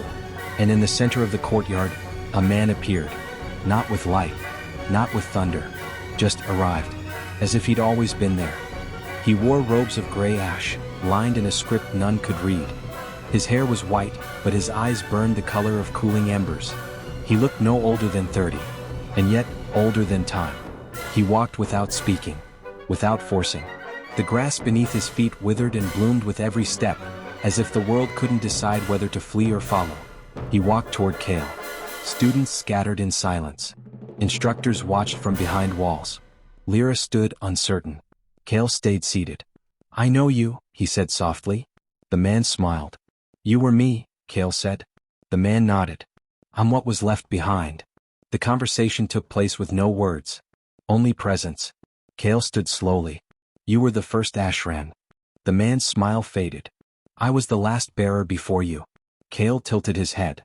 "So you're a memory?" "I am a consequence." Kael's chest tightened. "Then why are you here?"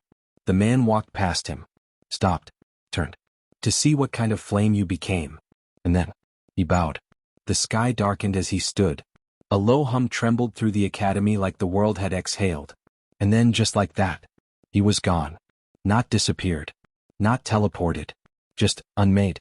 Because his purpose was finished. Kael sat again. Lyra didn't speak. The vault had sent him not a monster. Not a curse. But an echo of who he had once been. A reminder of what it cost to forget. And now the cost had been paid. Not in flame. But in memory. Celine approached him as the sun dipped lower. "There's no one left who can stop you now," she said. Kael looked at her. "I'm not trying to rise." "Then what are you doing?" Kael's voice was quiet. "I'm remembering for all of them." She sat beside him. "You really think memory can change the world?" He looked at her. Gently. "It already did." That night, Lyra gathered her journal and approached the vault alone. She stood before the pool, the still one, where Kael had once dropped his pendant. And she whispered, "You're listening, aren't you?" The water shimmered. Not bright. But enough. She opened her journal. And read aloud everything she'd written. Kael's story. Celine's memories. Zaina's quiet loyalty. Her own fears. And the moment the final seal broke. The vault did not reply. But it accepted. And for the first time since the beginning of the story, the flame slept. Not because it was sealed, but because it trusted. Elsewhere, far beyond the academy walls, a war council met in secret.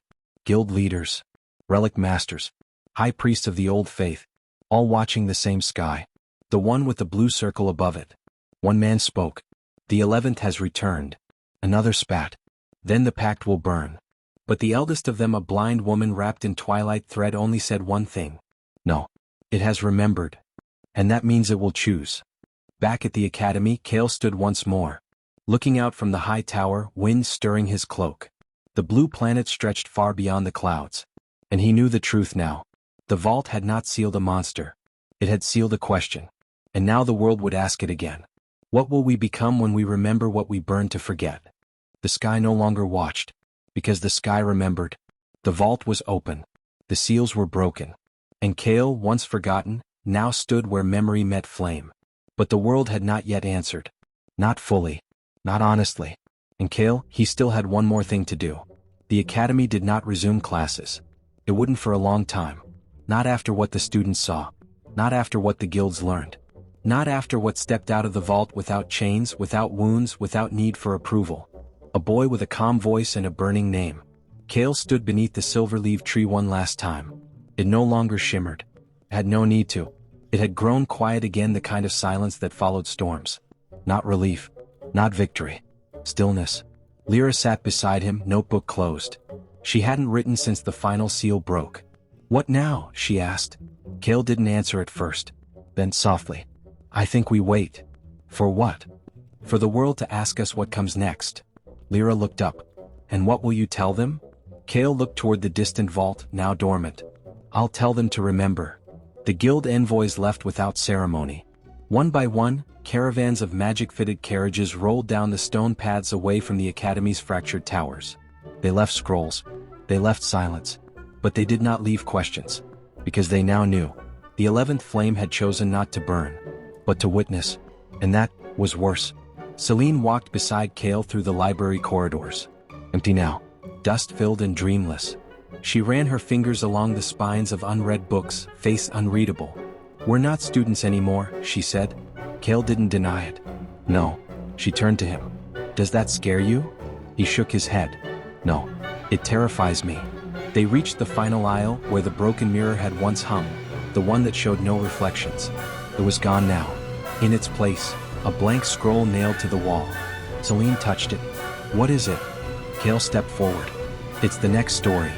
That night, the academy held a quiet gathering in the old courtyard.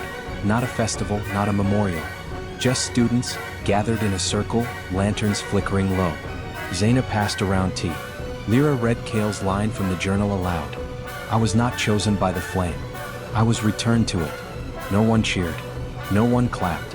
They simply sat. Together. Remembering. Because for the first time in the academy's long history, they wanted to. As the fire dimmed and the students drifted back to their quarters, Kael remained alone by the embers. He stared into the soft glow and whispered one final question. "Is it enough?" A breeze passed through the courtyard. The kind that carried no scent. No chill. Only recognition. And he knew. It wasn't. Not yet. Because memory wasn't a gift. It was a burden. And now he carried it for all of them. Far beyond the academy, on a scorched plateau where no flame should burn, a second vault opened. No seals. No echo. Just silence. Inside, a girl opened her eyes. Not Celine. Not Lyra. Someone older. Someone long lost. She stepped forward. Her eyes shimmered with the same light as Kael's. And she whispered a name. Ashran. Then vanished. Back on the blue planet's surface, the stars flickered with memory. And Kael stood once more on the highest balcony of the academy, cloak fluttering behind him, eyes facing a world not yet ready for what he now knew. Not just the fire. Not just the vault. But the question the world still hadn't asked. What did we forget to survive? And more importantly, will we survive once we remember? He turned, walked down the stairs, and left the old Kael behind. Because he didn't need to carry that name anymore. He was no longer a boy chasing recognition. He was the answer to the question.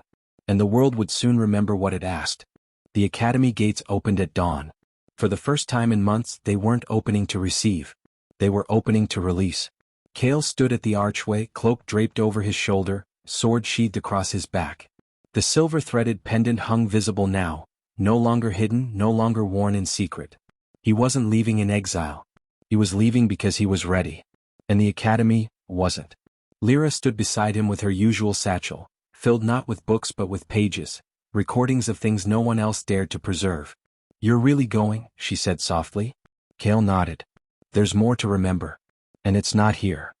Zaina leaned against the outer wall, arms crossed, her eyes scanning the horizon. "There are other vaults," she said. "The guilds will start moving on them now." "They already are," Kael replied. "They think memory is a weapon." "They're right," Zaina said. "But not in the way they fear." Celine arrived last. Her hair was wind-tossed, her robe replaced with a traveler's coat. She didn't speak at first. Just looked at him. as if searching for the boy who'd once followed her into the vault 6 years ago. But he wasn't there. Only Kael, flame-bearer and memory holder. "Where will you go first?" she asked. Kael looked to the east. "The ruins of Marith." Celine frowned. "That's a dead city?" Kael's voice was steady. "That's where the first vault woke." They walked together for a while, down the long winding road past the academy walls, beneath the whispering trees that knew all the students' secrets. None of them spoke for a time, until Celine finally said, "I'm coming with you." Kael stopped. So did Lyra. Zaina raised an eyebrow. Celine met Kael's gaze. "You said the flame chose you. But it remembered me too." "It did," Kael said. "Then I'm not staying behind." He didn't argue. Because deep down he knew. Whatever burned beneath the blue planet's surface wasn't just about him anymore. It never was. They traveled east. 4 of them. Kael, bearing the flame. Celine, echoing the sealed past. Lyra, recording what others erased. Zaina, cutting through the lies that stood in their way. The world outside the academy was vast and raw. Hills that hummed, skies that watched, roads that no longer matched maps. The guilds had gone quiet. Too quiet. But silence had never meant safety. On the 3rd night, they stopped at a riverside glade, where the water ran dark and slow. Lyra cooked over a small fire. Zaina sharpened her blades. Celine watched Kael from across the flame. "You haven't spoken since we left," she said. Kael didn't look up. "I've been listening." "To what?" He touched the earth beneath him. "It's starting again." Celine's voice dropped. "The flame?" "No. The forgetting." That night, Kael dreamt of Marith. A city carved into canyon stone. Once sacred. Now swallowed by sand. He walked its empty streets, hearing echoes in the walls, people chanting names no one remembered, kneeling before an altar of cracked obsidian. At the center of the city he found a girl. Not Celine. Not Lyra. Just a girl. Alone. She looked up at him. Eyes wide. Voice hollow. "Did you remember me in time?" He woke gasping. The fire was low. But Lyra was already writing. She didn't need to ask what he saw. She already knew. The next morning as they crossed the southern cliffs, Kael saw the first sign of it. A burn mark carved into the side of a ruined pillar. Shaped like an eye. Not drawn. Branded. He stopped. Celine stepped beside him. "What is it?" Kael crouched, brushing his fingers over the edges. "It's a vault mark." Zaina looked up from the trail.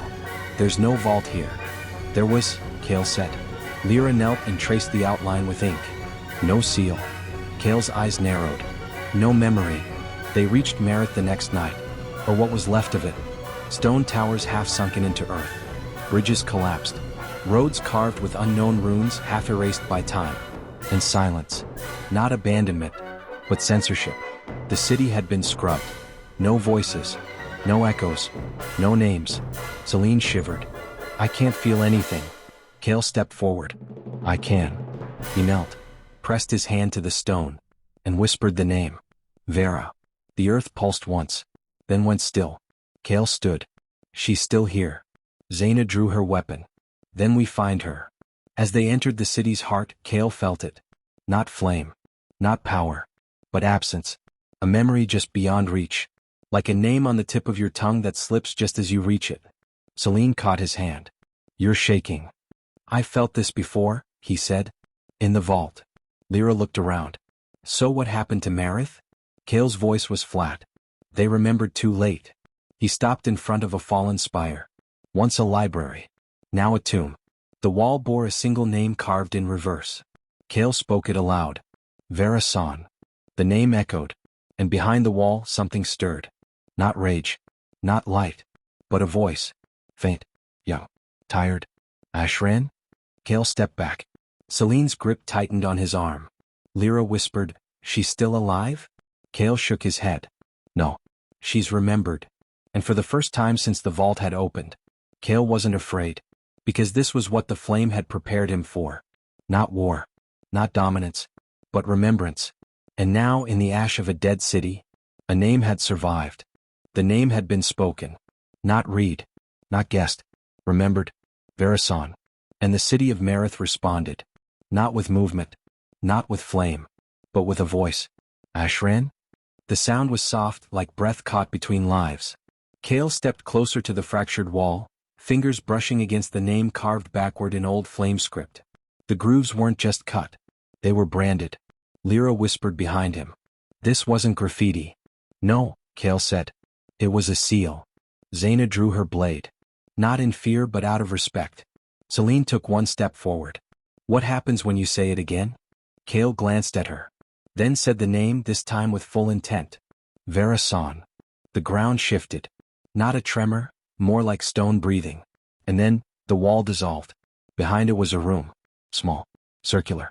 A single obsidian mirror stood at its center, framed by iron branches that curved like fingers reaching inward. The air inside the chamber was dry. So. Lyra exhaled slowly. This is a memory chamber. Celine blinked. From the Ashbourne era? No, Kael said. From before. Zaina's eyes narrowed. How do you know? Kael stepped into the room. Because the moment he crossed the threshold, the mirror lit, and she appeared. Not in flesh. Not in illusion. But in imprint. A girl with shoulder-length silver hair and flame-red eyes that shimmered like dying embers. She wore robes etched with the 11th flame's forgotten crest. 2 interlocking circles, one broken, one burning. Her voice was tired. Soft. If you're hearing this, I'm already gone. Lyra dropped to her knees, journal open. Kael stood frozen. Celine took in a breath that trembled. The girl in the mirror, Vera, continued. My name is Vera-san. I was a bearer of the 11th. Like you. Like the one before me. Like Ashran. Kael flinched. The others turned to him. Vera's echo went on. This city fell not from flame but from forgetting. When the seals were broken and no one remembered what they meant, the vault gave no warning. It simply left. Zaina lowered her blade. Left? Vera nodded. The flame is not loyal. It does not protect. It simply reflects. And when it sees nothing left to hold on to, it moves on. Kael whispered, Then why are you still here? Vera's face softened. Because someone might remember. The image flickered. The chamber dimmed. But Kael stepped closer. Why me? He asked. Why was I chosen? Vera turned toward him. Even in echo her gaze found him. Because you were willing to burn and not become the fire. The mirror shattered. And the chamber fell silent. Outside the air had grown colder. Lyra sat beside the broken seal, eyes distant. She knew you. Kael nodded. She was the last bearer before the last. Celine looked at him. Then what was she waiting for? Kael turned toward the city ruins. She was waiting for someone who would remember her name without being told. Zaina sheathed her blade. So what now? Kael stepped into the center of the ruined square, closed his eyes, and whispered not to the vault, not to the city, but to the blue planet itself. I remember you. The earth pulsed once. Faint. Then again. Stronger. And then. A spark lit in the sky. Far east. Where the next vault waited. That night they camped beside the broken seal. Kael remained quiet, staring into the dying fire. Lyra approached, holding the journal. I wrote it down, she said. He looked at her. Vera's words. All of it. Kael nodded. Lyra hesitated. Is it strange that I envy her? He raised an eyebrow. She was remembered, after all this time, by name, not by title, not by her death. Kael didn't speak for a moment. Then, softly, I think that's all anyone wants. Celine sat beside him a while later. She didn't speak, just watched the fire. Then whispered, she called you Ashran too. I think that name is no longer mine alone. Celine looked up. Do you regret it? No. Even if it burns everything? Kael met her gaze. Especially if it does. In the distance, lightning flashed across the eastern sky. But there was no thunder. Only wind. And with it came a single word. A new name. One Kael didn't yet know. But one the world had forgotten too well. Kaurian. Another vault. Another bearer. Another flame. Waiting to speak. The word had arrived on the wind. Kaurian. Kael had never heard it before. Not in the vault. Not in the visions. Not even in the forgotten names carved into the academy stones. It didn't echo. It didn't shimmer. It lingered, like a question waiting to be heard. And that made it dangerous. They traveled east by the old trade road. A winding, broken path that cut through ruined watchtowers and forests with trees too quiet. The map Lyra carried hadn't marked anything called Kaurian, not as a village, city, or mountain. Zaina voiced what they all felt. If this name isn't on any record, was it erased? Kael's response was quiet. Or never recorded at all. Celine walked beside him. She hadn't spoken since they left Merit. Not from fear, but from caution. The more they remembered, the more she felt the distance between who she was and who she had been before the vault. Kael felt it too. By the fourth night, the wind turned cold. Not natural cold, intentional cold. The trees began leaning the wrong way. The stars overhead blurred around the edges. And the ground itself grew pale as if the soil had forgotten how to be dirt. "This isn't weather," Lyra murmured. Kael crouched near a cracked milestone. It bore no letters. Just a carved symbol, two intersecting lines in the shape of an X, but incomplete. One side faded to nothing. Celine knelt beside him. "A name half erased?" "No," Kael said. "A name never finished." Zaina stared into the woods. "Then we're not heading toward a vault." Kael rose. "We're heading toward a failed one." They arrived at the outskirts of Calrian the next morning. Or what might have been Calrian. Because there was no city. Only presence. The land sloped inward unnaturally, a shallow basin with jagged rocks and small pools of still water, each one perfectly round and impossibly reflective. It was quiet. No birds. No breeze. No insects. Just silence that pressed inward like breath held too long. At the center of the basin, a single spire. Thin. Crooked. Wrapped in stone vines. Floating inches above the ground. Zaina's voice was tight. "I don't trust this." Lyra stared at the pools. "These aren't water." Celine drew her blade. Kael stepped forward. The spire turned to face him. But had no face. Only a faint ripple of sound. Not words. An attempt to speak. Kael whispered, "It doesn't remember how." He stepped forward into the basin.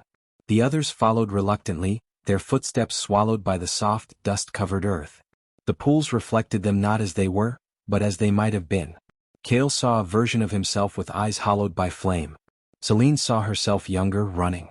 Zaina saw no reflection at all. Lyra saw herself watching someone else die.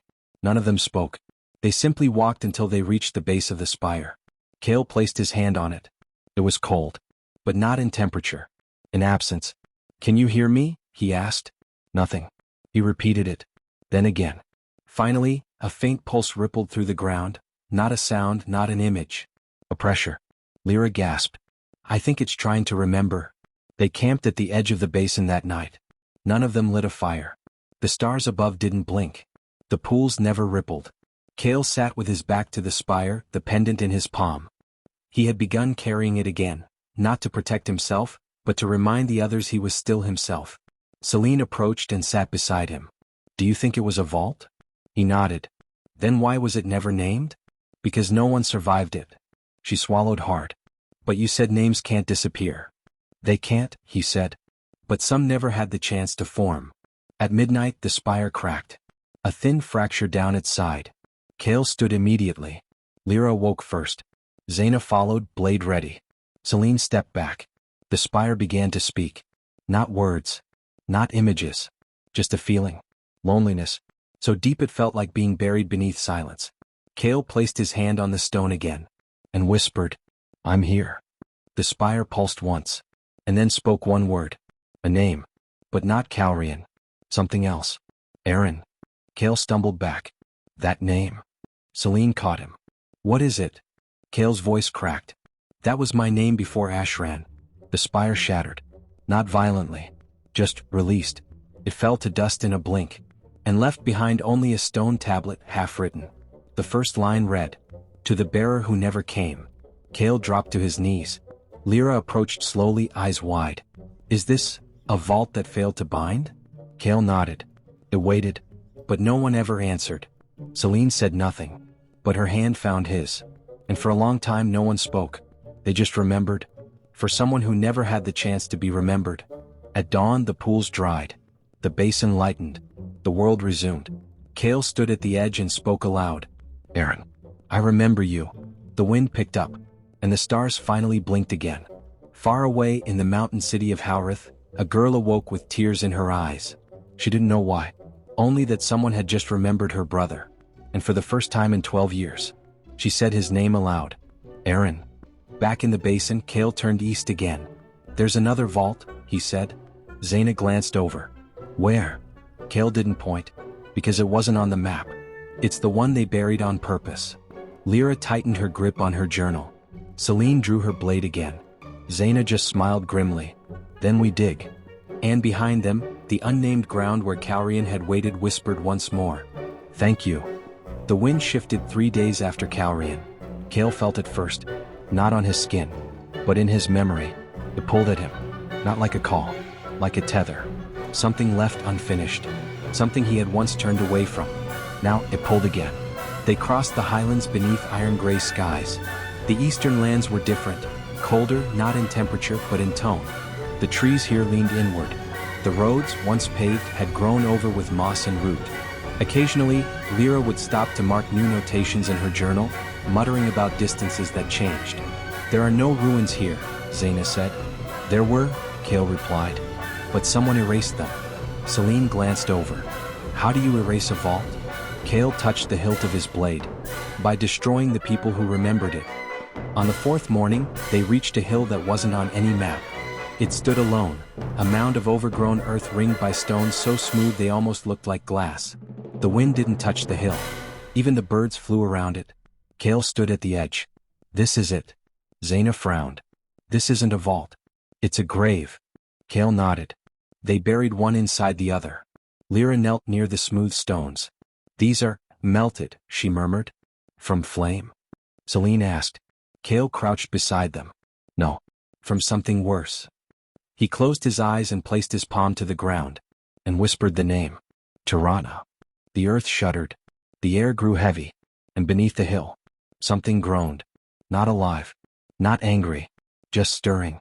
Like a truth long buried suddenly forced to breathe again. They began digging. Not with shovels. With magic. With memory. Kael led the way, carving shallow trenches with slow sweeps of his flame, not burning but unweaving. The ground resisted. Remembered being sealed. But memory was Kael's domain now. And so, little by little, the hill opened.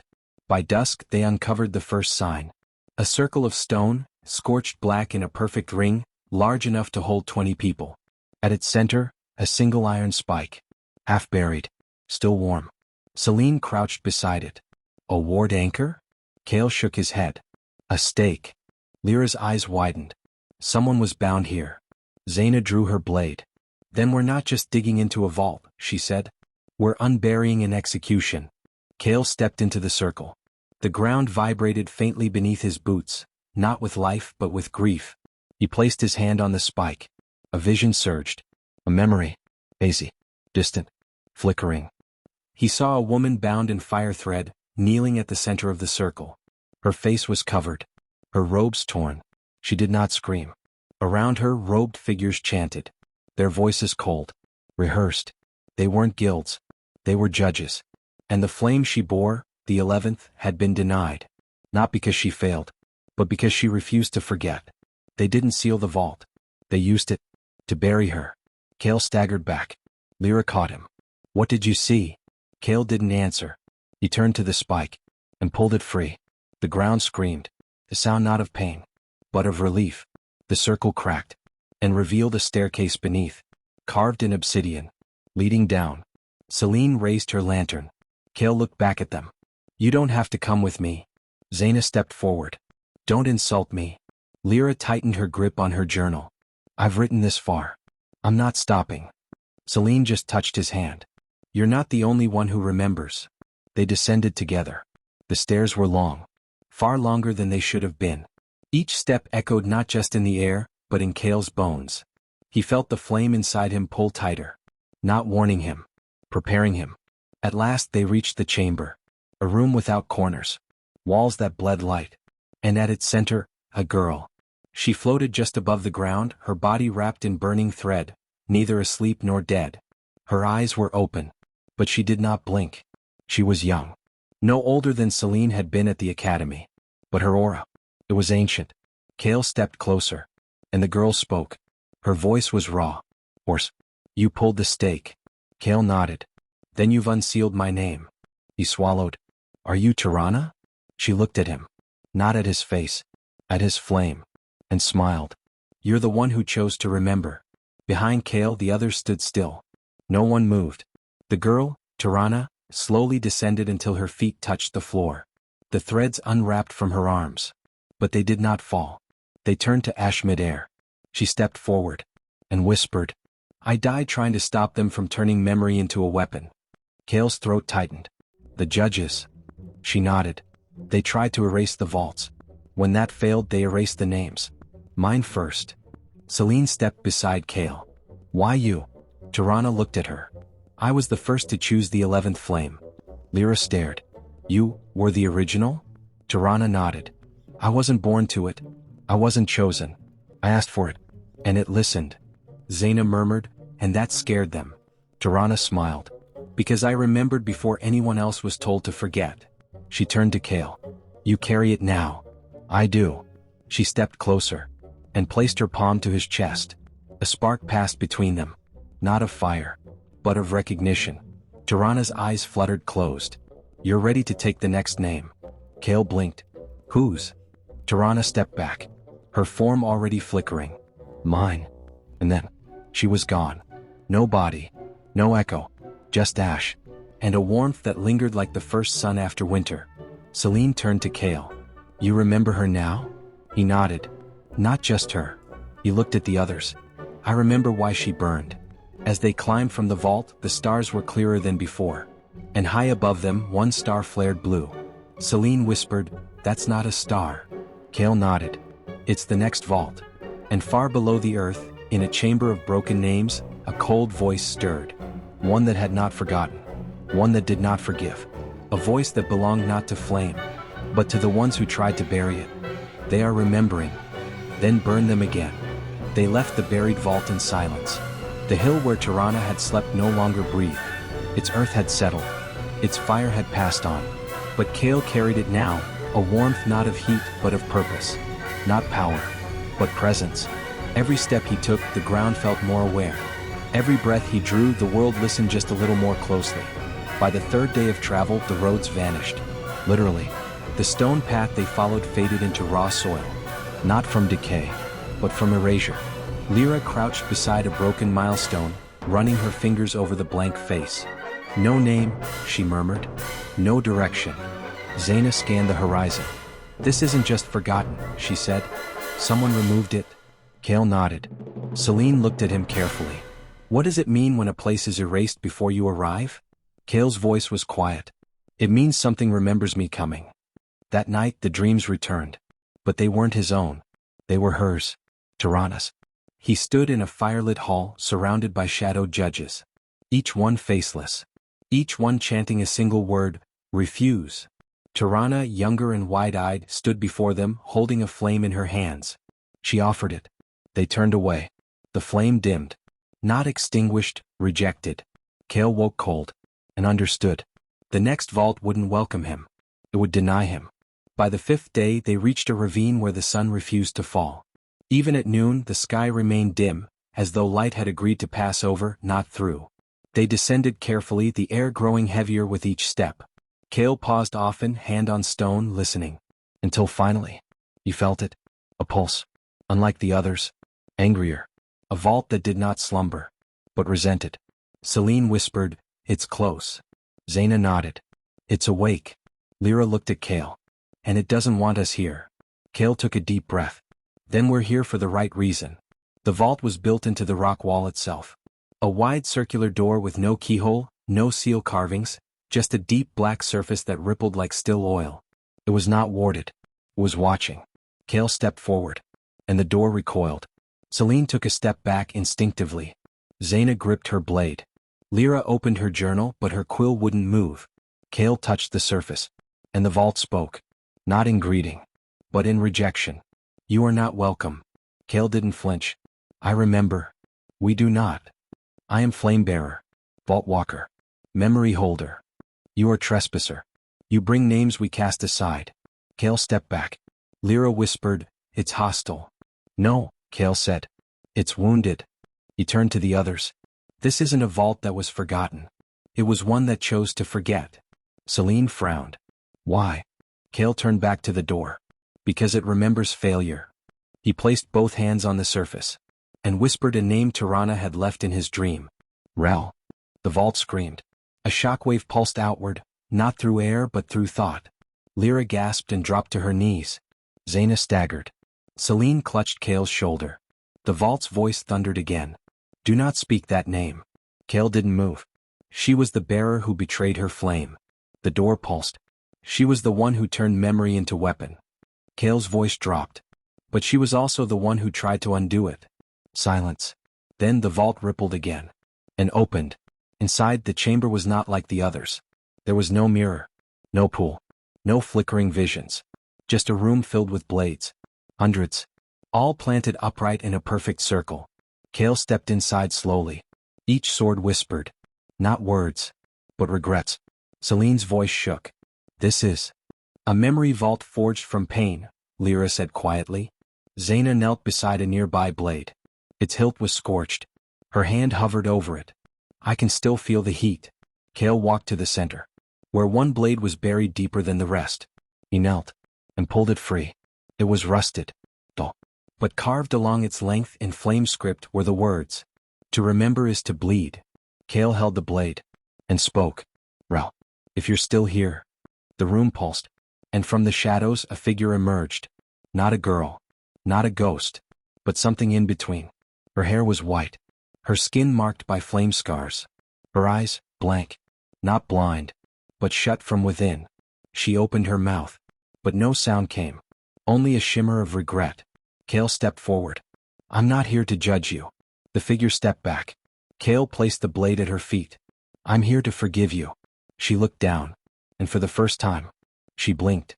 The swords around the room began to dim, not with loss, but with peace.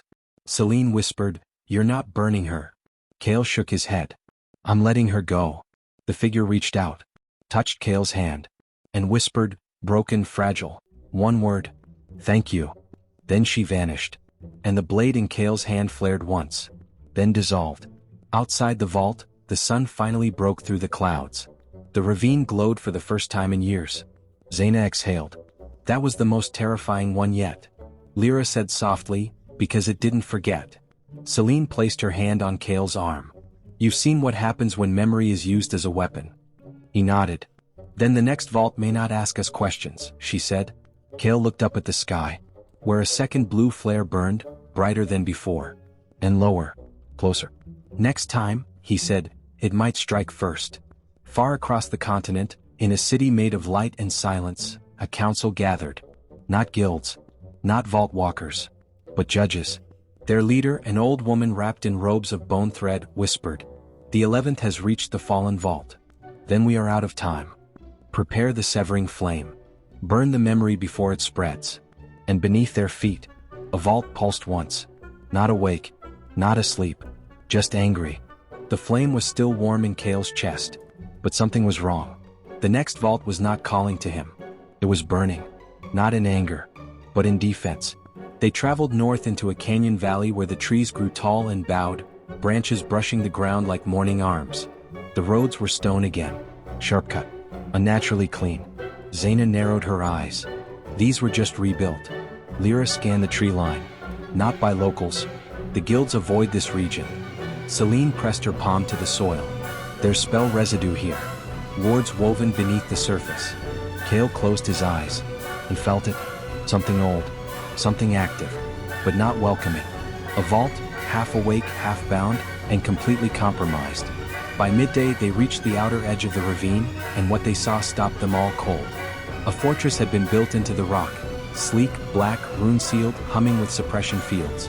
Guard towers loomed at the corners, manned not by soldiers, but cloaked figures with empty eyes. Celine inhaled sharply. The judges. Kael said nothing. Lyra's hand trembled on her journal. Zaina swore under her breath. They got here first, she muttered. No, Kael said softly. They never left. They watched from the ridge for a long time. Lyra used a sight thread to focus on the inner yard. There's a vault gate inside the fortress, she whispered. But it's chained shut. 6 anchor points. Inverted runes. Every seal is backward. Kael's jaw clenched.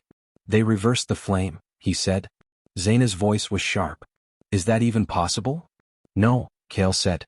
Not naturally. Celine turned to him. Then how are they doing it? Kael looked at her and said the truth. They're forcing the vault to forget itself. They entered that night. Not through the gate. Through the old tunnels beneath the eastern ridge. Kael led the way, flame quiet, aura wrapped tight in shadow. Zaina scouted ahead, silent as wind.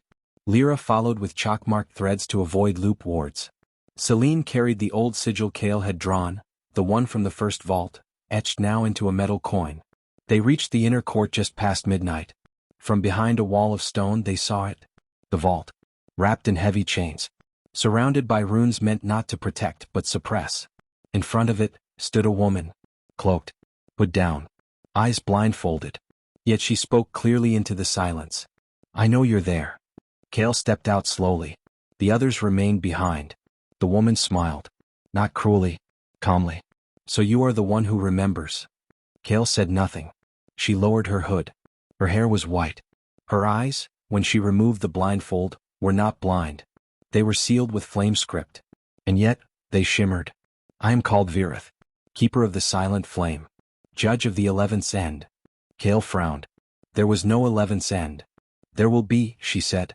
They walked around each other like old reflections. Kael studied the vault. It pulsed faintly but its aura was fractured, like a dream half forgotten before waking. Virith followed his gaze. It begged for silence. No vault begs, Kael said. They do when they see what they became. She stepped closer. You think the flame is a gift. You think memory makes us whole. Kael didn't speak. But what happens when remembering is what kills us? He met her gaze. Then we find a different way to live. She laughed softly. And in that moment Kael saw it.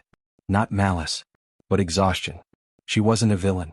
She was someone who had held memory too long. And decided silence was easier. Lyra crept closer from the shadows, listening. Zaina kept her hand on her blade. Celine whispered a silent ward. But Kael didn't call for them. Because Virith wasn't here to fight. She was here to warn. We've seen what comes next, she said. We saw a world where everyone remembered. Where the vaults rose. Where truth could not be denied. Kael narrowed his eyes. And? It burned. She touched the chains binding the vault. So we chained it before it could burn again. Kael stepped forward. No. You're lying. You saw a world where you couldn't control what people remembered. Virith didn't deny it. Control is safety. Kael's voice rose. Control is forgetting who you are. Virith turned. Then show me. Show me that memory is worth what it will cost. Kael raised his palm. And the pendant flared. The vault responded, weakly, but it responded. A pulse. A flicker. One rune on the chain burned out. Virith did not stop him. She just stepped aside. And whispered. Then let memory judge us both. Kael placed his hand on the vault. And said the name that had not been spoken aloud in a century. The Ran. The chains shattered. The air turned sharp. And the vault opened. Inside was not a room. But a memory. A world frozen in time. A city of mirrors. A people who once remembered everything. And how it drove them mad. Kael stood alone in the vision. And whispered. I won't let it happen again. When he stepped back out, the others waited. Virith had vanished. Left behind only the blindfold folded neatly atop the chains. Celine walked to Kael. What did you see? Kael looked to the sky. I saw what memory becomes when we let it rot. Zaina sheathed her blade. So what now? Kael turned to them all.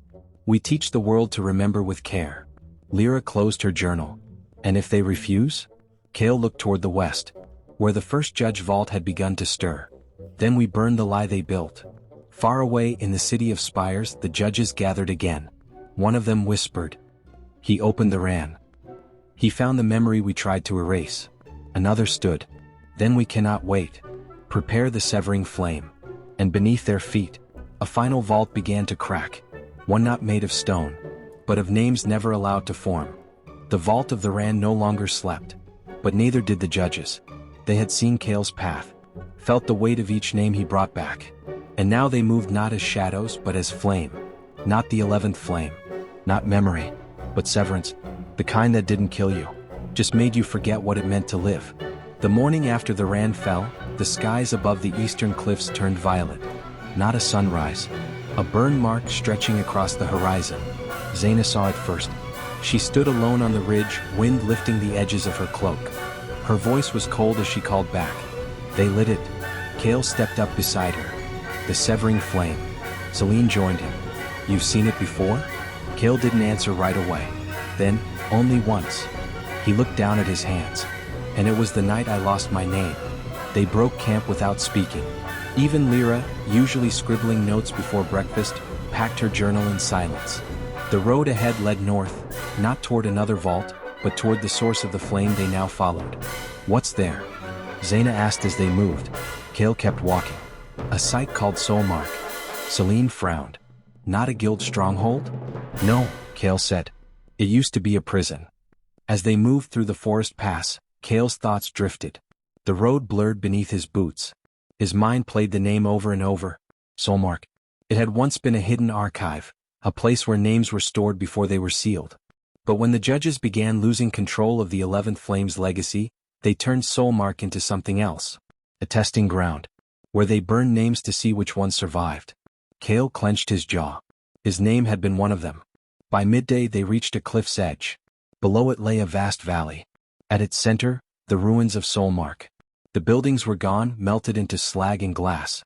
But at the valley's heart, a single tower stood, wrapped in living flame. Right. Blow. Wrong. Kael stared down at it. Zaina cursed. Celine gripped his arm. Lyra whispered, "It's burning names." Kael nodded. "That's the severing flame." They descended carefully. No paths. No wind. Only heat, not on the skin but in the mind. Each step down, Kael felt pressure against his thoughts. Not pain. Not fear. Something worse. Doubt. Lyra stumbled once, clutching her chest.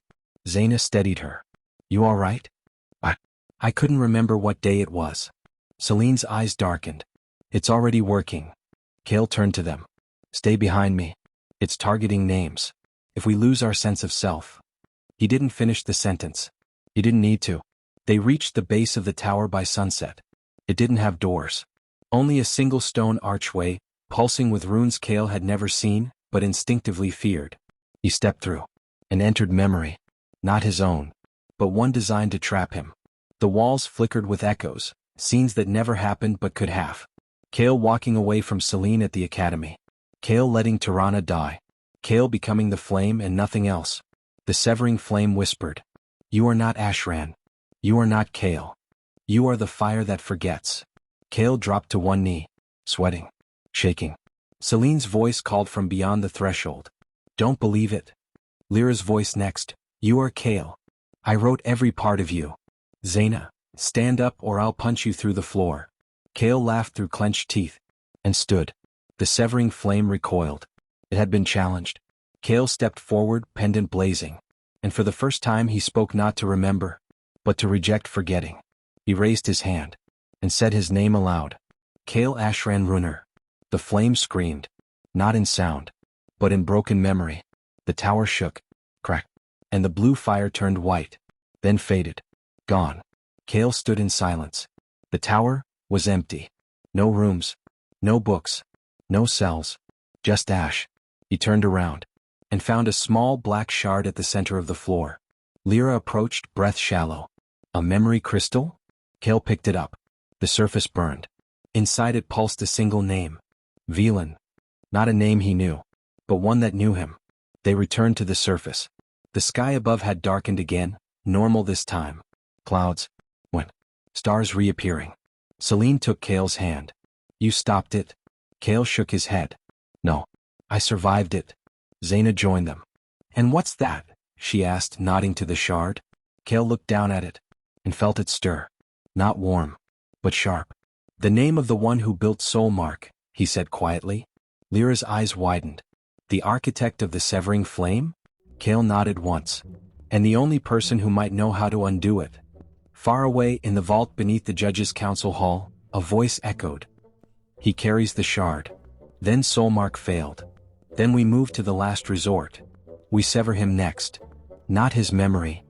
His name." And all across the blue planet, the final vault began to wake. Not to remember. To decide. The shard pulsed. Not like a relic. Not like a warning. Like a heartbeat. Kael held it in his hand, wrapped in cloth, tucked inside the lining of his coat. But even without touching it, he could feel it. It whispered only one word. Velan. A name he didn't know, but that knew him.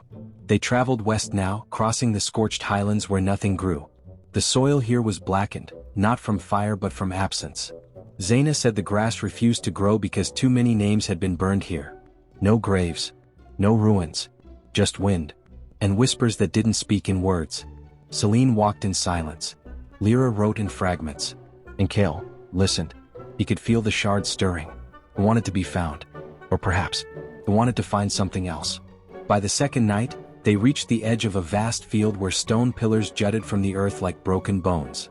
The shard pulsed harder here, faint light slipping between Kael's fingers when he held it near the stones. Lyra walked slowly between them, fingers tracing the carvings. "These are names," she murmured, "written in an older form of flame script." "Older than the vaults?" Zaina asked. "No," Kael said. "Older than the judges." Celine crouched by a pillar cracked down the middle. "This one's been split." Kael stepped toward it, held the shard against the stone, pulsed once, and the stone glowed. The crack sealed itself with a faint snap. A ripple of warmth spread outward. And then, the pillar spoke, not aloud, but within them. A single phrase felt more than heard. "Velan still breathes." Zaina backed away slowly. "What do you mean breathes?" Lyra looked stunned. "If Velan isn't just a memory..." Celine's voice was quiet. "Then he's alive." They didn't sleep that night. The wind carried tension, and the stars above them flickered faintly, not in 2s or 3s but in 11s. 11 points of light. Kael counted them again and again. They were moving. He said nothing, but Celine noticed. "You saw it too." He nodded. "Memory is beginning to move." At dawn, Kael turned toward the southern ridge, a place marked on no map. He didn't know how he knew. He just remembered it forward. A name calling him backward through time. "Velan is in the Hollow Vale," he said. Lyra blinked. "That place doesn't exist anymore." Zaina shrugged. "Then we go anyway." The Hollow Vale was quiet. Too quiet. Not abandoned but preserved. As if time had passed around it but never through it. The trees were silver gray. The rocks clean. Even the wind had been cleared away. Kael led them deeper into the forest. And eventually they reached it. A small house. Built of dark wood. Unburned. Unchanged. Smoke curled faintly from the chimney. Celine's hand tightened around her blade. "He's really here." Kael stepped forward. And knocked. The door opened before he touched it. Inside, an old man stood in the shadow of a hearth. His eyes were pale, his cloak covered in dust. He said nothing. Just looked at Kael. And smiled. "Took you long enough." Kael stared. "You're Velan." The old man nodded. "I was." Kael stepped inside. The others followed, slowly, uncertain. Velan sat down without invitation. "So, the flame chose you again." They talked for hours. Velan's voice was soft, never raised, never rushed. His words carried weight not because of power but because of presence. He had been one of the first. Not a bearer of the 11th flame but its scribe. A man who recorded the vaults. Named them. Watched them be twisted by fear and repurposed into silence. "We built them to remember," Velan said. "Then we sealed them to protect. Then we chained them to control." Kael listened. Lyra wrote. Celine stood in the corner, silent. Zaina paced the wall like a caged storm. Kael asked the question at last. "Can the severing flame be undone?" Velan looked at him. "Yes. But only by the one who gave it breath." Kael frowned. "You?" Velan shook his head. "No. The first judge." Night fell. Velan offered them bread, water, rest. They accepted. But Kael couldn't sleep. He stood outside beneath the stars. The shard in his palm. The sky shimmered again, 11 points of light, this time burning brighter. And from the distance, a wind rose. Not of nature. Of intent. Kael turned. And saw a blue flare rising in the western sky. Celine stepped beside him. "Another vault?" Kael shook his head. "No. A warning." At dawn, Velan gave Kael a small iron pendant, identical in design to his own but unmarked. "You'll need this when you find her." Kael frowned. "Find who?" Velan didn't answer. He just turned back toward the house. And shut the door behind him. Kael stared at the closed wood for a long time. Then turned. And walked. They left the vale. And behind them, the wind carried a whisper. "The last vault remembers you. But it will not wait.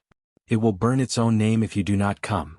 Back in the judge's sanctum, the first chair rose from her silence. She raised a hand. Her voice, cold as frost and deep as history. "The boy has found Velan. Then our time is over. Send the final flame." And beneath the surface of the blue planet, the last vault split. Not opened. Not cracked. Split. Ready to burn. ready to judge, and ready to end what Kael began. The last vault had opened itself. No names spoken. No seals broken. No bearer invited. It had simply awakened, because it remembered something Kael did not, and it had waited long enough. The blue flare burned bright over the western ridge. Too bright. It wasn't a signal. It was a summons. Zaina stood at the edge of the cliff, squinting into the haze. "That's not fire," she murmured. Lyra's breath caught. "It's too controlled." Celine stepped forward, fingers tight on her sword hilt. "It's watching us." Kael didn't speak, because he felt it too. Not warmth. Not welcome. Judgment. They moved fast. No detours. No rest. Even Lyra stopped writing. The land around them began to change. The air lost its wind. The trees lost their leaves. The stones lost their shadows. The world was turning inward, like a breath drawn and never released. And at the heart of it, the vault waited. By dusk they saw it. A plateau of black stone, too smooth, too wide, with a void at its center. Not a tower. Not a door. Just absence. A perfect circle of nothingness. No walls. No sigils. No seals. Just a space where the world had given up shape. Kael stepped forward. The others hesitated. He looked over his shoulder. "I have to go alone." Celine shook her head immediately. "No." Kael met her eyes. "This isn't like the others. This one, it's tied to me. Deeper than a name." Lyra's voice was soft. "What if it's a memory you were never meant to carry?" Kael turned back to the circle. "Then it's the one I need most." He stepped into the void, and the world vanished. The memory was cold. He stood in a white room. No walls. No ceiling. Just light. Before him, a table. On it, a mask. Black. Featureless. Beside it, a scroll. Unrolled. Blank. Kael approached. His footsteps echoed in the silence. When he reached the table, a voice filled the air. "You were the one who chose forgetting." Kael frowned. "What?" The mask turned. Though it had no face, it looked directly at him. "Before the vaults, before the judges, it was you who sealed the 11th flame." Kael's breath caught.